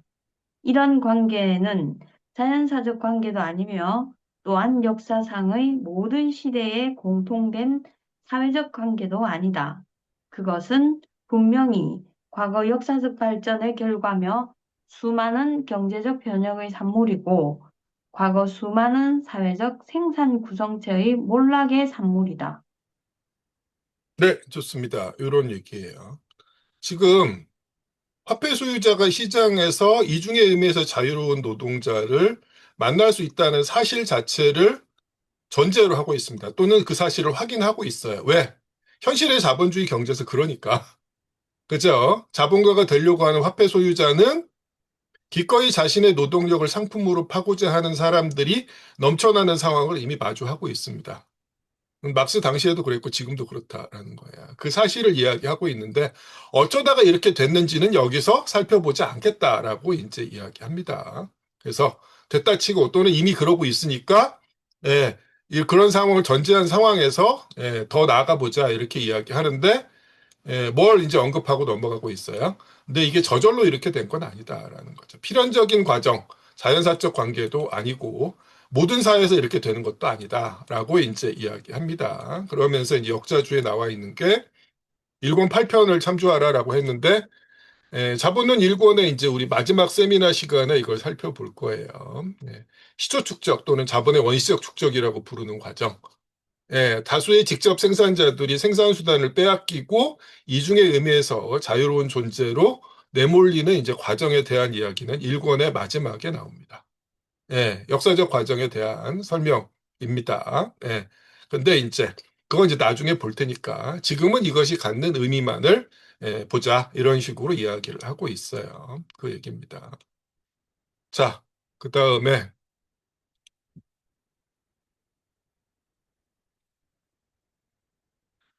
자, 이렇게 해가지고 사실 이제 이 도식이 만들어지는 거예요. 이 그림, 뭐, 인문 강의 시간에 또 이제 그 제시를 하는 건데, 자, 1권 1편 수준에서는 어떤 구분을 했어요? 1장의 2절에서, 모든 사회적 분업이 흔히 시장 경제라고 부르는 상품 생산과 일치하는 게 아니다라는 사실을 막스가 명확하게 하죠. 그래서 사회적 분업은 상품 생산의 필요 조건이지만 그 역은 참이 아니다라는 거였어요. 근데 이 편에 와서는 이제 어떻게 되는 거예요? 상품 생산, 시장 경제가 곧 자본주의는 아니다라는 거잖아요. 그렇죠? 그래서 인간의 노동력이 상품으로 되는 상황까지를 이제 전제해야 비로소 자본주의적 생산이라고 이야기할 수 있는 거다라는 거죠. 그래서 자기 생산 수단을 가지고 자기가 직접 노동하는 경우는 소상품 생산에 해당하는 거죠. 그게 이제 CMC 수준에서의 이야기가 될 수가 있어요. 근데 지금부터 이야기할 건보다 이제 생산 수단으로부터 자유로운 다수의 존재들이 시장에서 자기의 노동력을 상품으로 팔게 되는 상황을 이야기하고 있는 거다라는 거죠. 그래서 본격적으로 이제 여기 들어가는 거예요. 그래서 그 정치경제학 입문 강의 시간에 첫 시간에 그 말씀드리는 자본주의에 대한 두 가지 규정이라는 게 첫 번째 규정이 자본론 1권 1편에서 다루는 수준에서의 이야기고요. 그다음에 두 번째 규정, 인간의 노동력과의 상품으로 된다라는 게 1권 2편에서 이제 화폐가 자본으로 되는 과정에 대한 이야기다라는 거죠. 그 얘기입니다. 자, 그리고 이제 방금 이상배 씨 질문하신 내용이에요. 자, 노동력 상품의 가치에 관한 이제 설명을 하면서 세 가지를 막스가 이야기하잖아요. 그죠? 노동자가 이제 물질적으로 생존할 필요가 있다라는 거죠. 노동력을 생산하기 위해서는. 그리고 계급으로서의 노동자가 재생산되기 위해서 노동자가 영원불변하게 천년만년 사는 게 아니기 때문에 다음 세대의 노동자 계급을 재생산하기 위한 출산과 양육이라는 게 필요하고 그 다음에 자본가가 요구하는 노동 능력을 갖추기 위한 교육과 훈련이 필요하다라는 거예요. 이런 세 가지 범주의 활동들을 수행하기 위한 다양한 상품들의 가치 합, 이것이 노동력이라는 상품의 가치를 이룬다. 이게 이제 6장에서 나오고 있는 내용이라는 거죠. 그죠? 그 내용이었습니다. 그리고 실제로 이런 활동들과 관련해서는 이른바 역사적 도덕적 요소가 개입한다 이렇게 이야기하고 있는데 이게 무슨 소리냐? 네. 이렇게 이제 나와 있죠. 여기 보면은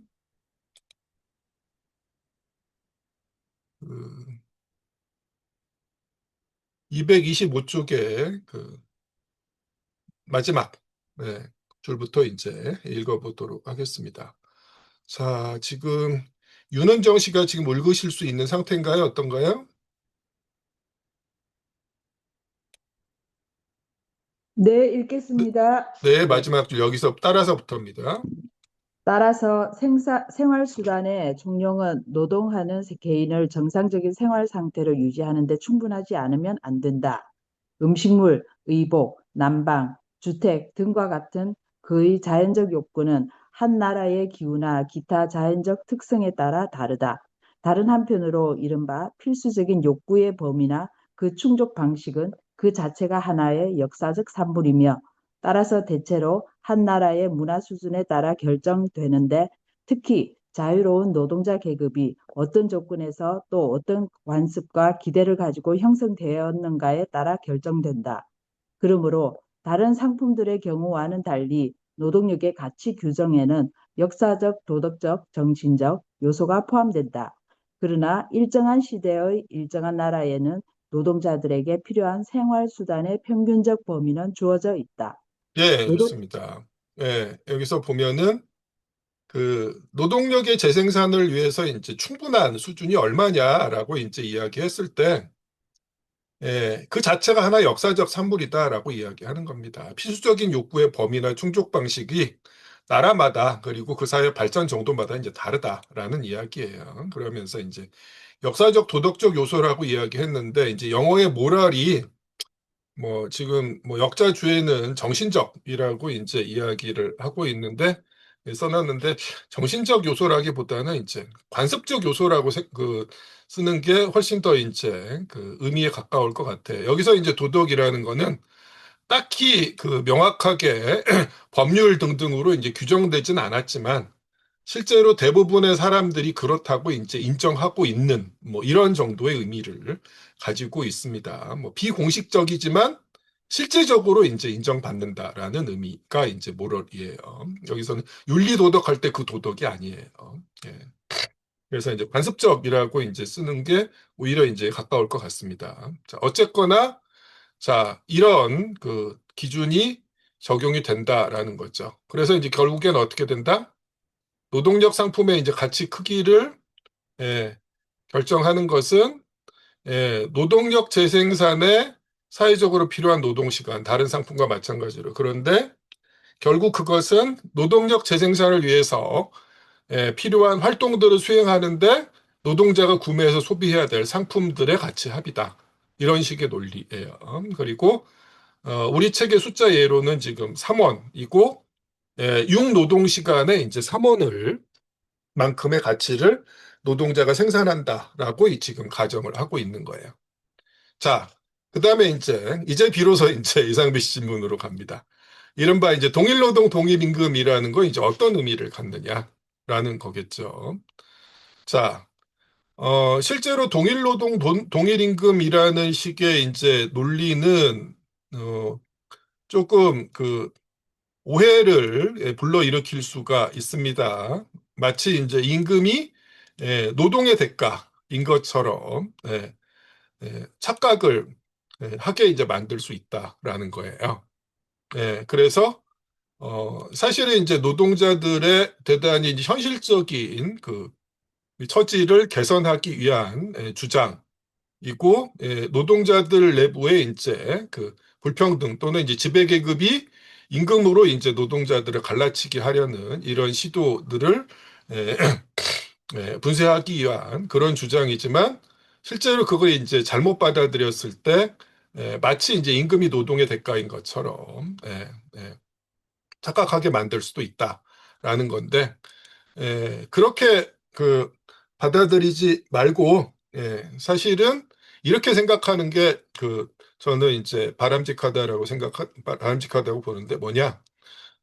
동일한 그 직종에서 사실상 이제 같은 노동을 하게 되면은 그 과정에서 이제 소비되는 노동력의 가치가 같을 수밖에 없다라는 의미예요.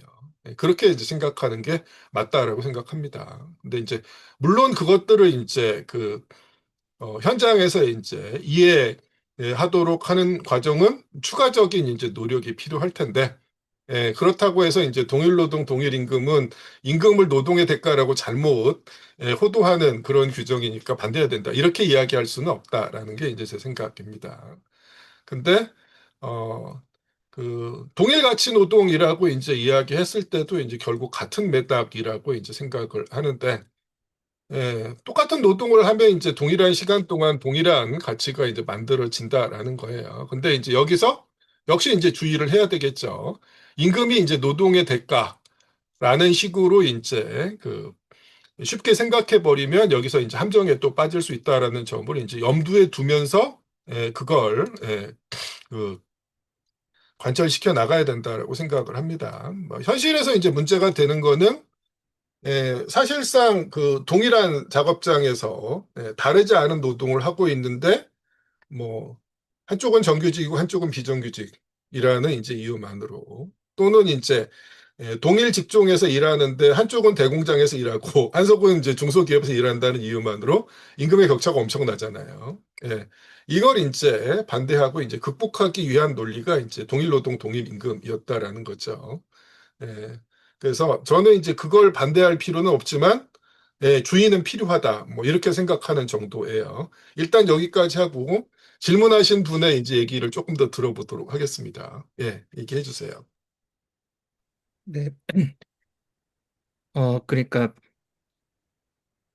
지금 우리가 공부하는 내용들을 충분히 네, 이해한 상태에서 네, 이야기하면은 이렇게 네, 풀릴 수 있는데, 네, 지금 문제가 되는 게 뭐냐면 네, 동일 가치 노동, 동일 임금이라는 게 네, 기본적으로는 네, 상대적 저임금 노동자들이 이제 네, 정규직이라 불리는 그것조차도 저임금이지만 어쨌든 네, 네, 상대적 고임금 노동자들과 네, 차별받지 않고 네, 동일한 수준의 임금을 받아야 된다는 주장으로 이제 네, 나아가야 되는데, 네, 이게 역으로 이용을 네, 당해서 네, 예를 들어서 정규직 노동자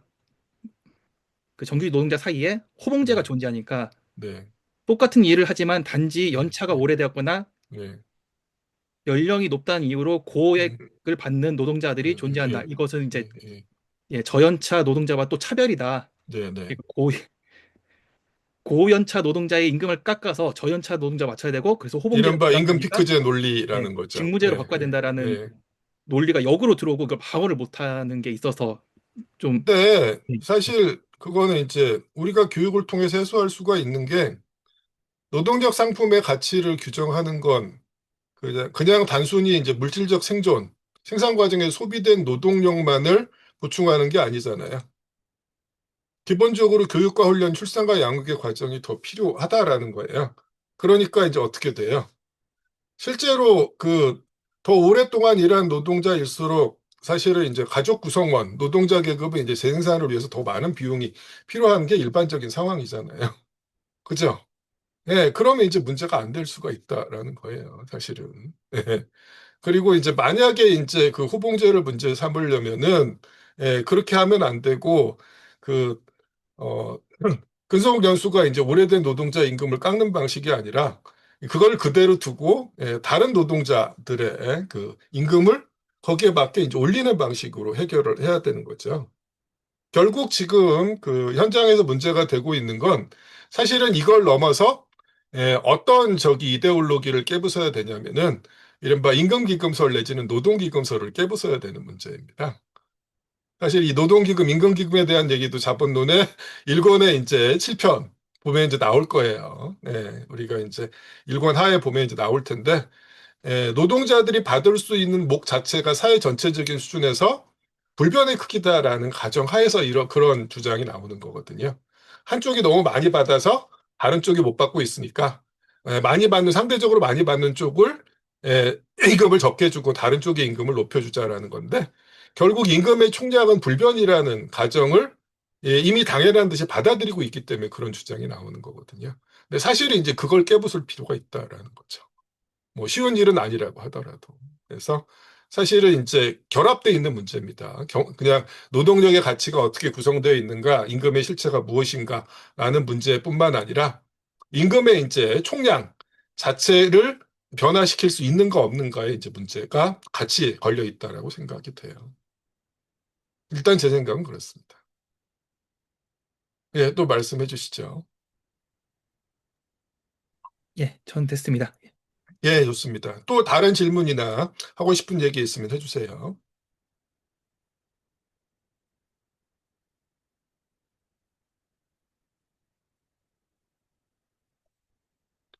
자, 다른 분들 없으세요? 저 네네. 질문 네네. 하고 싶은 게 있는데요. 네네네. 그 4, 5, 6당에 오면서 좀 네. 정리가 되는 것 같지만, 네네. 그럼에도 불구하고 네. 좀 더 정리가 필요한 것 같은데, 그러니까 자본가를 어떻게 정의해야 하나라는 네. 궁금증이 여전히 있거든요. 그러니까 뭐 199쪽에 보면은 이제 화폐 몇 소유자 쪽이요? 199, 사장의 199쪽에 보면 사장의 199쪽이요. 네네 잠시만요. 네 화폐 소유자가 자본가가 된다라고 하는 이제 대목이 등장하면서 그 우리가 이제 자본을 어 가치의 자기 증식 운동, 뭐 네. 스스로 증식하려는 가치 예. 이렇게 이제 예. 정의를 한다면 예. 자본가라고 했을 때는 가치 증식을 하려는 어떤 동기를 가진 화폐 소유자가 이제 자본가라고 이해할 수 있을 것 같은데 아직 이 수준에서는 지금 자본가가 되기를 소망하고 있는 수준이죠. 네, 그러면 뭐 네. 유통이든지 고리대금업자든지 이런 사람들을 아직은 이해하는 걸 보류해야 하는 상황인 건가요? 지금 아까 말씀드렸듯이 일본 3장에? 전체를 다 읽더라도 네. 저기 그 상업자본가나 그다음에 이자 낳는 자본가를 온전히 이해할 수가 없어요. 왜냐하면 그러면은 일본에서는 아예 그 얘기가 안 나오고 네네. 산업자본에 대한 설명만 나옵니다. 다음 시간까지 그러면은 하면은 네네. 그러면은 네, 여전히 네.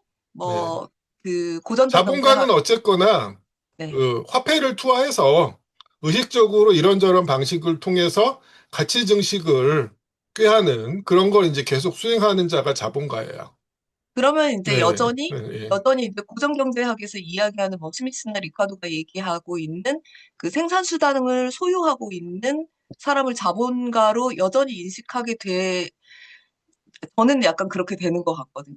그러면 그렇게 이해를 자, 해도 될까? 뭐 기계나 자본가가 되기 위해서는, 거기에 대한 그 조건에 대해서는, 일권 3편 한참 공부하다 보면 이제 나오게 되긴 합니다. 어디 나오냐면은, 자본가가 되기 위한 조건이 제 기억이 아마 11장쯤에 나올 것 같은데, 한참 다른데, 예. 자, 예, 제가 잘 기억하고 있는지 확인을 해보죠. 예.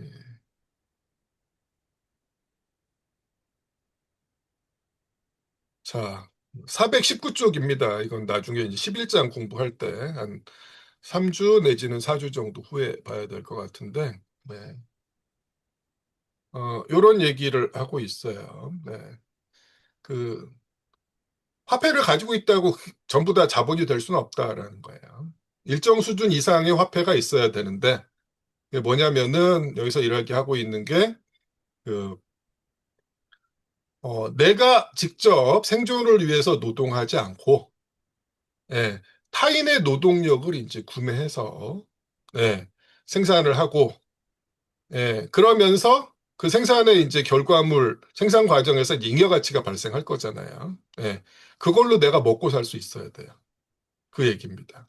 그래서 이제 어느 정도 수준이 이제 필요한지에 대한 설명이 쭉 나와요. 이런 식의 이제 이야기들이 쭉 나와 있거든요. 그러면서 이른바 이제 소경영주에 대한 이야기도 나옵니다. 그래서 이제 소생산자들 예, 같은 경우는 예, 한편에서는 일부 이제 노동자도 고용하고 있지만 어쨌거나 이제 자기 생존을 위해서 자기도 노동하는 경우가 많잖아요.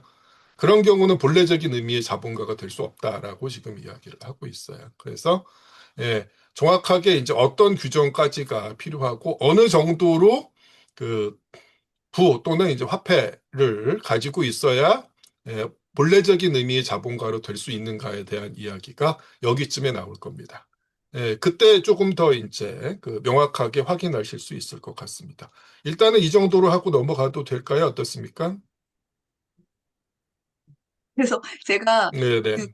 궁금했었던 거는 또 네. 확인을 받고 싶어서 그러는 건데, 네네. 그러니까 자본가라고 생각하는, 그러니까 그렇게 생각을 해도 되는 건지 궁금한 거거든요. 여전히 그러니까 스미스나 리카도 같은 고정경제학에서 이야기하는 자본가의 개념들, 생산수단을 소유하고 있는 기계나 공장을 갖고 있는 어, 이들을 그냥 자본가로 인식하듯이 아직은 그렇게까지 그 수준에서 아니요, 이해를 하고 아니요. 지금 있어도 생산 과정에서 자기가 노동하는 그 사람이 아니에요. 이 네, 자본가는.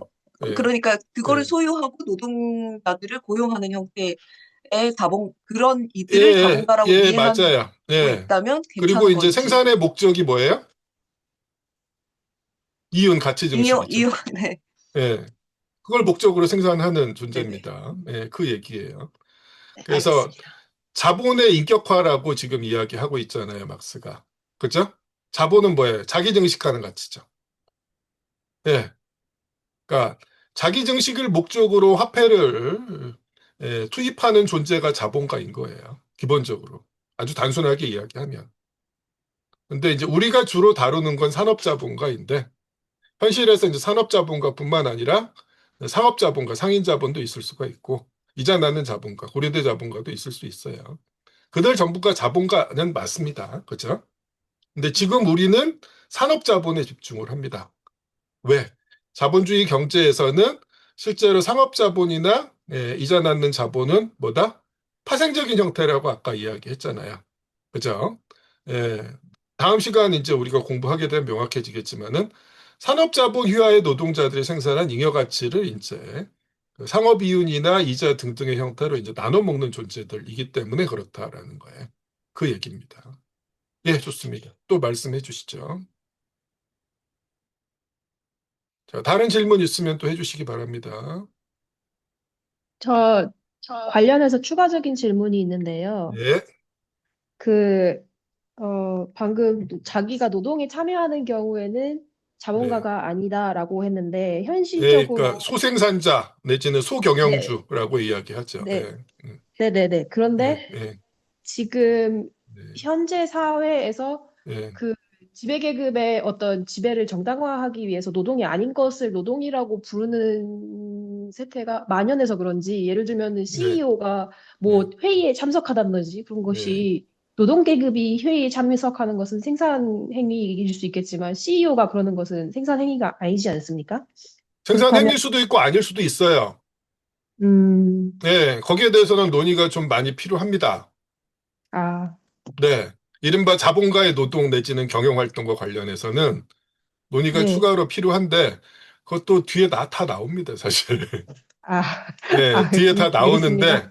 예, 계속 거듭 말씀드릴 수밖에 없는데, 이것도 이제 인문 강의 시간에 사실 자본론에서는 이제, 주제별로 거기에 집중해서 설명하기보다는 이제, 자본주의적 생산의 구조를 전체적으로 설명하는 과정에서 그것들이 이제 계속 섞여 나오기 때문에 그 주제만을 따로 뽑아가지고 집중적으로 설명하고 있진 않아요. 그래서 자본론 전체에 걸쳐서 해당하는 부분들을 좀 뽑아서 정리할 필요가 있는데, 그게 이제 정치경제학 입문 강의 시간에 나옵니다. 그래서 그 유튜브 강의 들으실 때 잉여가치와 이윤에 대해서 설명하는 곳에서 그 이윤 정당화의 논리들을 크게 네 가지로 나눠서 이제 비판하는 대목이 있거든요. 그 중에서 이제 자본가의 노동, 이른바 경영 활동을 어떻게 평가할 수 있는지에 대한 대목이 있으니까 그 부분을 한번 찾아주시기 바랍니다. 읽어 주시고요.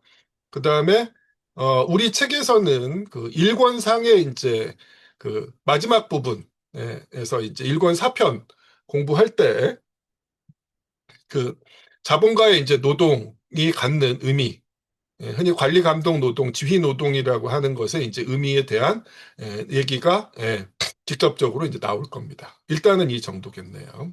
네, 좋습니다. 네, 네, 감사합니다. 네.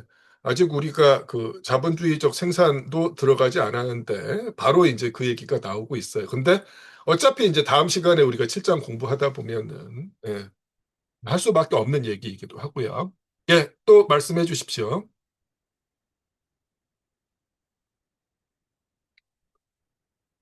자, 다른 분들 더 없으신가요? 네, 그러면은 이제 다음 그 마지막 부분은 이제 정리하고 이제 넘어갈게요. 자, 지금 그래서 5장에서 이제 6장으로 넘어오면서 어떤 상황으로 바뀌었냐면은요. MCN 프라임이 아니라 MCPC 프라임 M 프라임으로 이제 바뀐 거예요. 자본가가 시장에서 성경책을 구매해서 바로 되파는 게 아니라 자본가가 시장에서 구매하는 상품이 기계나 원료와 같은 생산수단, 영어로 means of production이라고 합니다. 그래서 약어로는 이제 MP라고 흔히 쓰고 있고요. 그 다음에 특징적인 그 상품이 또 뭐가 있어요? 레이버 파워입니다. L이라고 표현하죠. 노동력을 구매해서 두 가지를 이제 결합해서 생산을 하는 과정이 이제 진행이 되는 건데 생산 과정에 대한 분석이 다음 시간부터 진행이 되는 거예요. 사실 자본론 1권의 부제가 자본의 생산 과정이거든요.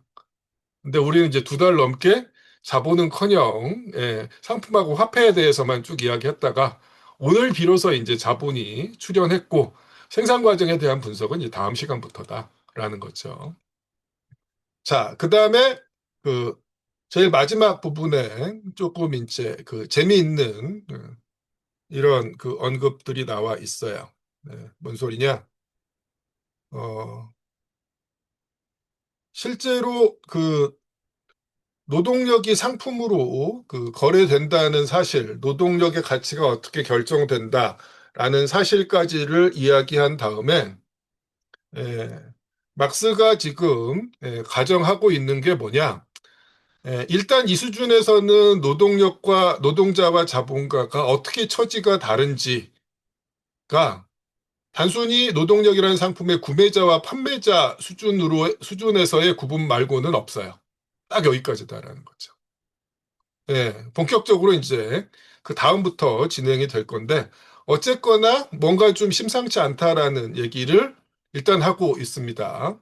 자, 이 부분들은 이제 한번 같이 읽어보면서 마무리를 하도록 하겠습니다. 자, 황진호 씨 읽으실 수 있을까요? 지금 여기. 예, 노동력의 매매가 진행되는 유통 분야 또는 상품 교환 분야는 사실상 천부인권의 참다운 낙원이다. 여기를 지배하고 있는 것은 오로지 자유, 평등, 소유, 벤담이다. 자유, 왜냐하면 하나의 상품, 예컨대 노동력 구매자와 판매자는 자기들의 자유의지에 의해서만 행동하기 때문이다. 그들은 법적으로 대등한 자유로운 인격으로 계약을 체결한다. 계약이라는 것은 그들의 공동 의지가 하나의 공통된 법적 표현을 얻는 최종 결과다. 평등, 왜냐하면 그들은 오직 상품 소유자로서만 서로 관계하며 등가물을 등가물과 교환하기 때문이다. 소유, 왜냐하면 각자는 자기 것만 마음대로 처분하기 때문이다. 벤담, 왜냐하면 각자는 자기 자신의 이익에만 관심을 기울이기 때문이다. 그들은 결합시켜 서로 관계를 맺게 하는 유일한 힘은 각자의 이기주의, 이득, 사적 이익뿐이다. 각자는 오직 자기 자신에 대해서만 생각하고 타인에 대해서는 관심을 기울이지 않는다. 바로 그렇기 때문에 그들은 모두 사물의 예정조화에 따라 또는 전지전능한 신의 섭리에 따라 그들 상호 간의 공익, 전체 이익이 되는 일을 수행하는 것이다. 예, 좋습니다. 자, 여기 보면은, 자, 유통 분야는 천부인권의 낙원이다라고 이야기했어요. 그래서 아무 문제가 없는 것처럼 보인다. 그리고 대단히 이상적이다라고 이제 이야기합니다. 그러면서 자유평등 소유 벤담이 이제 등장합니다. 예, 뭔 소리냐? 라는 거죠. 자, 천부인권이라는 건 많이 이제 들어보셨을 거예요. 이른바 이제 프랑스 혁명에서 등장했다라고 하는 이제 논리잖아요. 근데 이제 이걸 이제 대단히 많은 경우에 예, 모든 사람의 이제 평등한 권리, 타고난 권리인 것처럼 이제 오늘날에는 이야기합니다. 예, 그런 식으로 뭐 확장시켰을 수도 있고 사실은 왜곡시켰을 수도 있는데 애초에 프랑스 혁명 당시에 이제 나왔던 이 천부인권이라는 건 뭐 흔히 자유평등 박애라고 하는데 뭐 박애라는 그 표현보다는 사실 이제 우애 내지는 연대라는 예, 용어가 이제 훨씬 더 정확하다라고 이야기하는데 사실 여기서 이제 대단히 많이 간과되는 또는 이제 은폐되는 게 있습니다. 지금 자유와 평등, 연대, 우애라는 것의 이제 앞부분에 괄호 안에 들어있는 게 있어요, 사실. 모든 사람들의 이런 권리를 주장한 게 아니죠, 프랑스 혁명은. 기본적으로. 당시에 이제 이것들을 이제 들고 나왔던 자들은 뭐예요? 유산계급들이었죠. 그죠? 결국 이제 부르주아지들입니다. 자기들이 이제 돈 벌어서 세금 엄청 내는데 왜 이제 왕이나 봉건 귀족들이 우리들의 이제 권리를 인정하지 않느냐? 라는 게 이제 이 프랑스 혁명의 이데올로기입니다. 근데 이제 오늘날에는 마치 이게 이제 모든 사람한테 차별 없이 예, 예, 그, 적용되는 것처럼 이야기를 하는데 사실 그게 맞기는 하지만 프랑스 혁명 당시의 천부인권은 결국 그런 의미가 아니었어요. 유산계급 입장에서의 이제 자유와 평등과 연대였습니다. 근데 이제 막선에 이걸 자유평등 소유 벤담이라고 지금 이야기를 하고 있습니다. 근데 이게 결국 이제 상품 유통, 상품 교환 분야에서 이런 원칙이 적용된다라고 이제 이야기하는 거죠. 어떤 자유다? 노동력의 구매자와 판매자가 자유의지에 의해서 노동력을 사고 판다라는 거예요. 맞습니까? 그죠? 그런 것처럼 보입니다. 뭐 실제로 들어가면은 노동력의 판매자는 사실은 굶어 죽지 않기 위해서 자신의 노동력을 팔 수밖에 없죠. 왜? 이중의 의미에서 자유로운 존재니까. 근데 이제 그런 사실은 적어도 이 상황에서는 보이지 않는다라는 거예요. 어쨌거나 노동자가 자발적으로 자기 노동력을 파는 것처럼 보인다라고 이제 이야기하는 거예요. 그리고 자본가든 노동자든 이 수준에서는 평등한 것처럼 보인다라는 겁니다. 그러면서 어떻게 이야기해요? 등가물을 등가물과 교환한다 이렇게 이야기합니다. 무슨 소리입니까? 임금이 노동력의 가치만큼 지불된다라는 가정입니다. 사실 이것도 대단히 비현실적인 가정이죠. 현실에서는 우리가 이제 이 6장에서 확인한 노동력의 가치에 준하는 만큼의 임금이 결코 제대로 지불되지 않습니다. 그죠? 다 알고 계시듯이. 근데 그럼에도 불구하고 일단 등가 교환을 노동력이라는 상품의 구매와 판매에서 등가 교환을 가정하고 있어요. 그 다음에 이제 소유. 각자 자신의 소유를 처분한다라는 거죠. 일단 노동자는 자기 소유인 노동력을 처분한 거다라는 거야.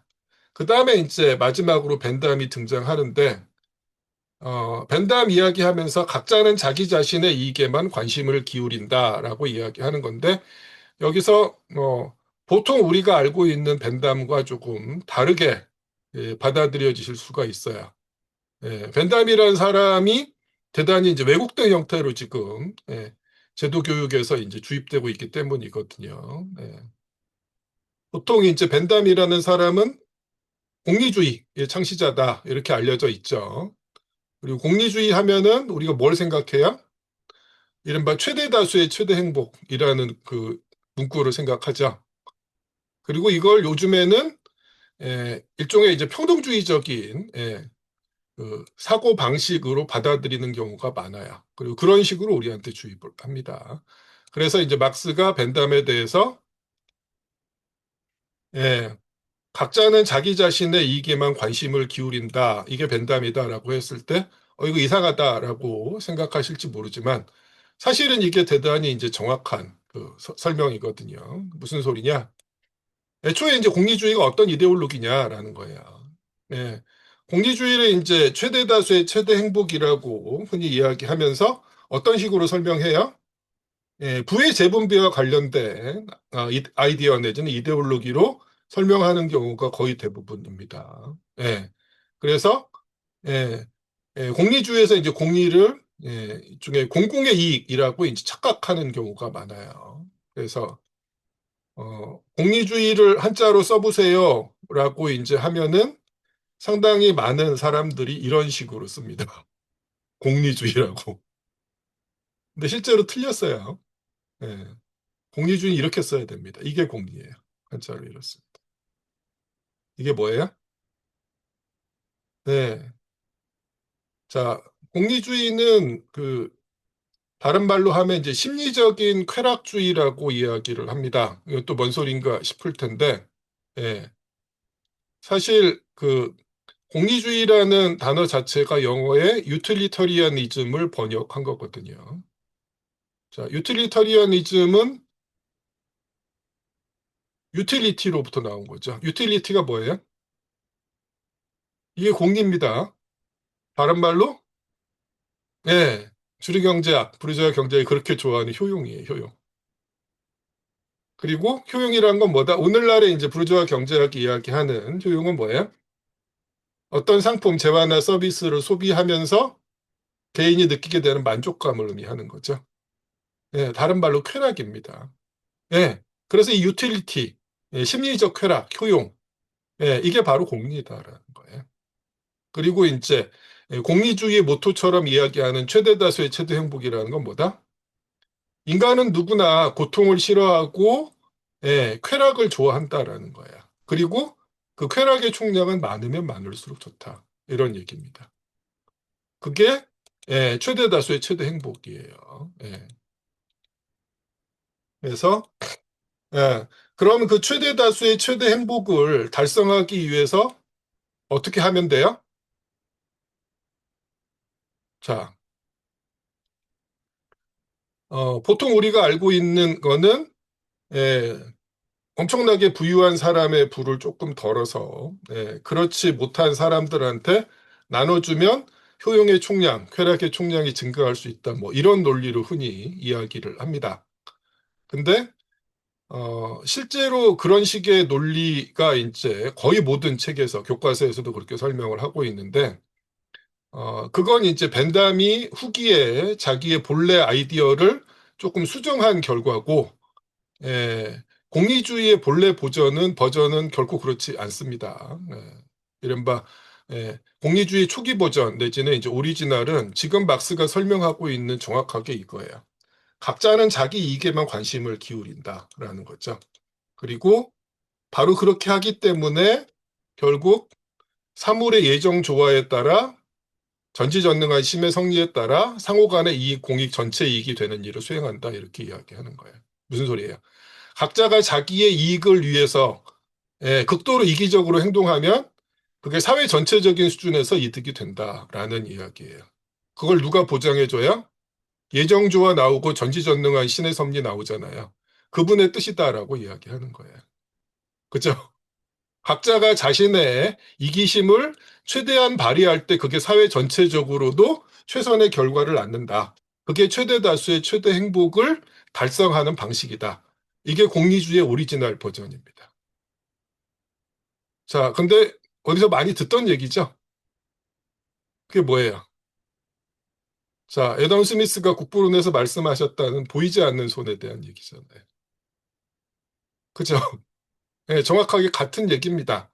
실제로 스미스가 국부론을 집필하는 과정에서 엄청나게 큰 영향을 받은 사람 중에 하나가 벤담이에요. 예, 그래서 이제 벤담의 오리지널 공리주의가 사실은 오늘날의 이제 주류 경제학, 부르주아 경제학의 이제 이데올로기의 근간이 되고 있습니다. 예, 근데 그런 내용들은 이제 어느 순간 지금 싹 사라져 있고 오늘날 이제 우리가 접하는 벤담은 전혀 다른 사고 방식인 거죠. 예, 그래서 이제 후기 벤담의 아이디어 그 중에 이제 극히 일부만을 공리주의 전부라고 생각하고 있는데 그렇게 이제 왜곡되어 있는 반면에 그 오리지널 버전은 이제 우리가 접하는 이제 지배계급의 이제 이데올로기에 그대로 이제 들어있는 상황이다라는 거죠. 그래서 여기 보면은 그 뭐야 이 얘기는 할까 말까 생각을 했는데 뭐 이런 식의 얘기예요. 사실 그 오리지널 그 벤담의 이제 오리지널 공리주의는 그 나중에 이제 벤담이 자기 생각을 수정하면서 이야기한 이제 부의 재분배에 정반대되는 사고를 가지고 있었습니다. 뭐냐면은 그 각자가 자기의 이기심을 최대한 발휘해서 효용, 쾌락, 공리를 극대화하려고 노력을 하되 그 부자의 그 부를 뺏어가지고 가난한 사람한테 나눠주는 것 자체가 결코 이제 정당화되지 않아요. 왜냐하면은 처음에 벤담은 한 사람의 공리, 쾌락과 다른 사람의 공리, 쾌락을 서로 비교할 수 있는 것이 아니다라고 생각을 했거든요. 그래서 가난한 사람들의 처지를 개선하기 위해서 엄청나게 부자인 사람의 그 재산을 아주 조금 덜어내는 것도 끔찍한 고통을 수반할 수 있다라는 거예요. 그래서 그 부자의 부를 조금 훼손해서 가난한 사람한테 나눠주는 과정이 사회 전체적인 수준에서 공리, 쾌락을, 효용을 증대시킨다는 보장이 없습니다. 그게 사실은 오리지널 공리주의입니다. 그리고 실제로 그런 식의 이제 사고 방식이 부르주아 경제학에서 이제 파레토 최적, 파레토 효율이라고 부르는 이런 개념에 정확하게 이제 녹아들어 있어요. 뭐 이건 근데 뭐 관심 없는 분들은 그냥 모르고 넘어가셔도 상관은 없습니다. 어쨌거나 그래서 지금 여기서 이제 막스가 설명하고 있는 벤담은 정확하게 그런 의미다라는 거죠. 보통 우리한테 알려져 있는 부의 재분배를 전제로 한 최대 다수의 최대 행복이 전혀 아니다라는 거죠. 애덤 스미스의 이제 보이지 않는 손의 그 밑바탕이라는 아이디어의 이제 밑바탕이 되는 각자가 자신의 이익을 위해서만 그 행동한 결과가 사회 전체적인 수준에서는 조화와 최선의 결과로 이어진다는 이제 믿음. 이게 이제 벤담의 아이디어다라는 거죠. 자, 그런 얘기고요. 그 다음에 이제 마지막 문단은 그 상황이 조금 달라진다. 상품 유통 분야에서는 뭐 자본가든 노동자든 동등한 입장에 있는 주체로 보였는데 이제 생산 과정에 막 들어가려다 보니까 뭔가 좀 이제 좀 싸한 이런 느낌이 난다. 이렇게 이야기하고 있는데 자, 정리하고 다음 시간에 우리가 공부할 내용과 관련해서 가장 이제 중요한 사실만 확인하고 넘어가겠습니다. 뭔 소리냐? 자, 우리가 노동력이라는 상품의 가치를 노동력 재생산에 필요한 상품들의 가치 합이라고 규정을 했어요, 막스가. 자, 근데 이것은 모든 노동자들이 동일한 임금을 받아야 된다라는 의미를 가지고 있는 건 아닙니다. 즉, 무조건적인 평등주의를 이야기하는 거에 아니다라는 거죠. 자, 다시 한번 임금은 노동의 대가가 아니라 노동력 상품의 가격이고요. 그리고 실제로 이 노동자들이 생산 과정에 소비하게 되는 이제 노동력의 정도, 노동 시간, 노동 강도 등등에 따라서 달라질 수 있고, 그리고 다양한 이제 다른 요인들, 실제로 노동 능력을 배양하기 위한 그 교육과 훈련에 들어가는 이제 비용의 차이, 그 다음에 출산과 양육 등들에 들어간 비용의 차이, 이런 것들의 차이가 노동자들의 임금의 차이, 노동력 가치의 차이를 낳을 수 있다라는 거죠. 그 다음에 사실 이제 더 중요한 게 뭐예요? 자, 다음 시간에 우리가 확인하겠지만 임금의 크기는 뭐다? 임금은 노동의 대가가 아니고 노동력을 상품으로 판매한 대가다라는 거야. 노동자가 생산 과정에서 얼마만큼 기여했는가와는 이제 무관하다라는 사실입니다. 그걸 기억하실 필요가 있어요. 네. 여기까지 다 공부해놓고도 막상 이제 다음 시간에 7장 공부하게 되면 헷갈려 버리거든요. 근데 그래서 이제 미리 말씀드리는 거예요. 자, 임금은 노동력을 상품으로 판매한 대가, 노동력의 가격이고, 그 배후에 있는 노동력의 가치는 노동력 재생산에 필요한 상품들의 가치입니다. 그리고 실제로 이 노동력 재생산에 필요한 상품들은 생산 과정과 무관하죠. 생산 과정 바깥에서 노동자의 개인적 소비 과정에서 필요한 상품들이다라는 거예요. 다시 말해서 임금의 크기, 그 배후에 있는 노동력 가치의 크기는 노동자가 생산 과정에서 얼마만큼 기여했는가와는 완전히 무관하다라는 사실을 기억하시기 바랍니다. 이게 대단히 중요합니다. 핵심적으로. 예. 그리고 그래서 결국 노동력 상품의 가치는 생산 과정의 바깥에서 결정된다라는 거고, 그리고 뭐다? 아까도 잠깐 지나가면서 말씀드렸듯이 등가물 교환을 등가물과 등가물의 교환이라고 막스가 이야기하고 있잖아요. 무슨 얘기예요? 노동력이라는 상품을 사고 팔 때 그 가격이 가치만큼 지불된다라는 가정이에요. 그렇죠? 예. 그리고 이것은 대단히 현실에서 비현실적인 가정이죠. 근데 여기서 또 이제 주의하실 게 뭐냐면은 왜 이렇게 이제 비현실적으로 가정하는가라는 문제거든요. 자, 이런 문장을 한번 보세요. 네. 노동자가 가난한 이유는 노동력의 부등가 교환 때문이다. 이렇게 주장하시는 분이 계십니다. 이렇게 말씀하신 분이 그 국내 자본론 번역자 중 한 분이에요. 예, 그렇습니다.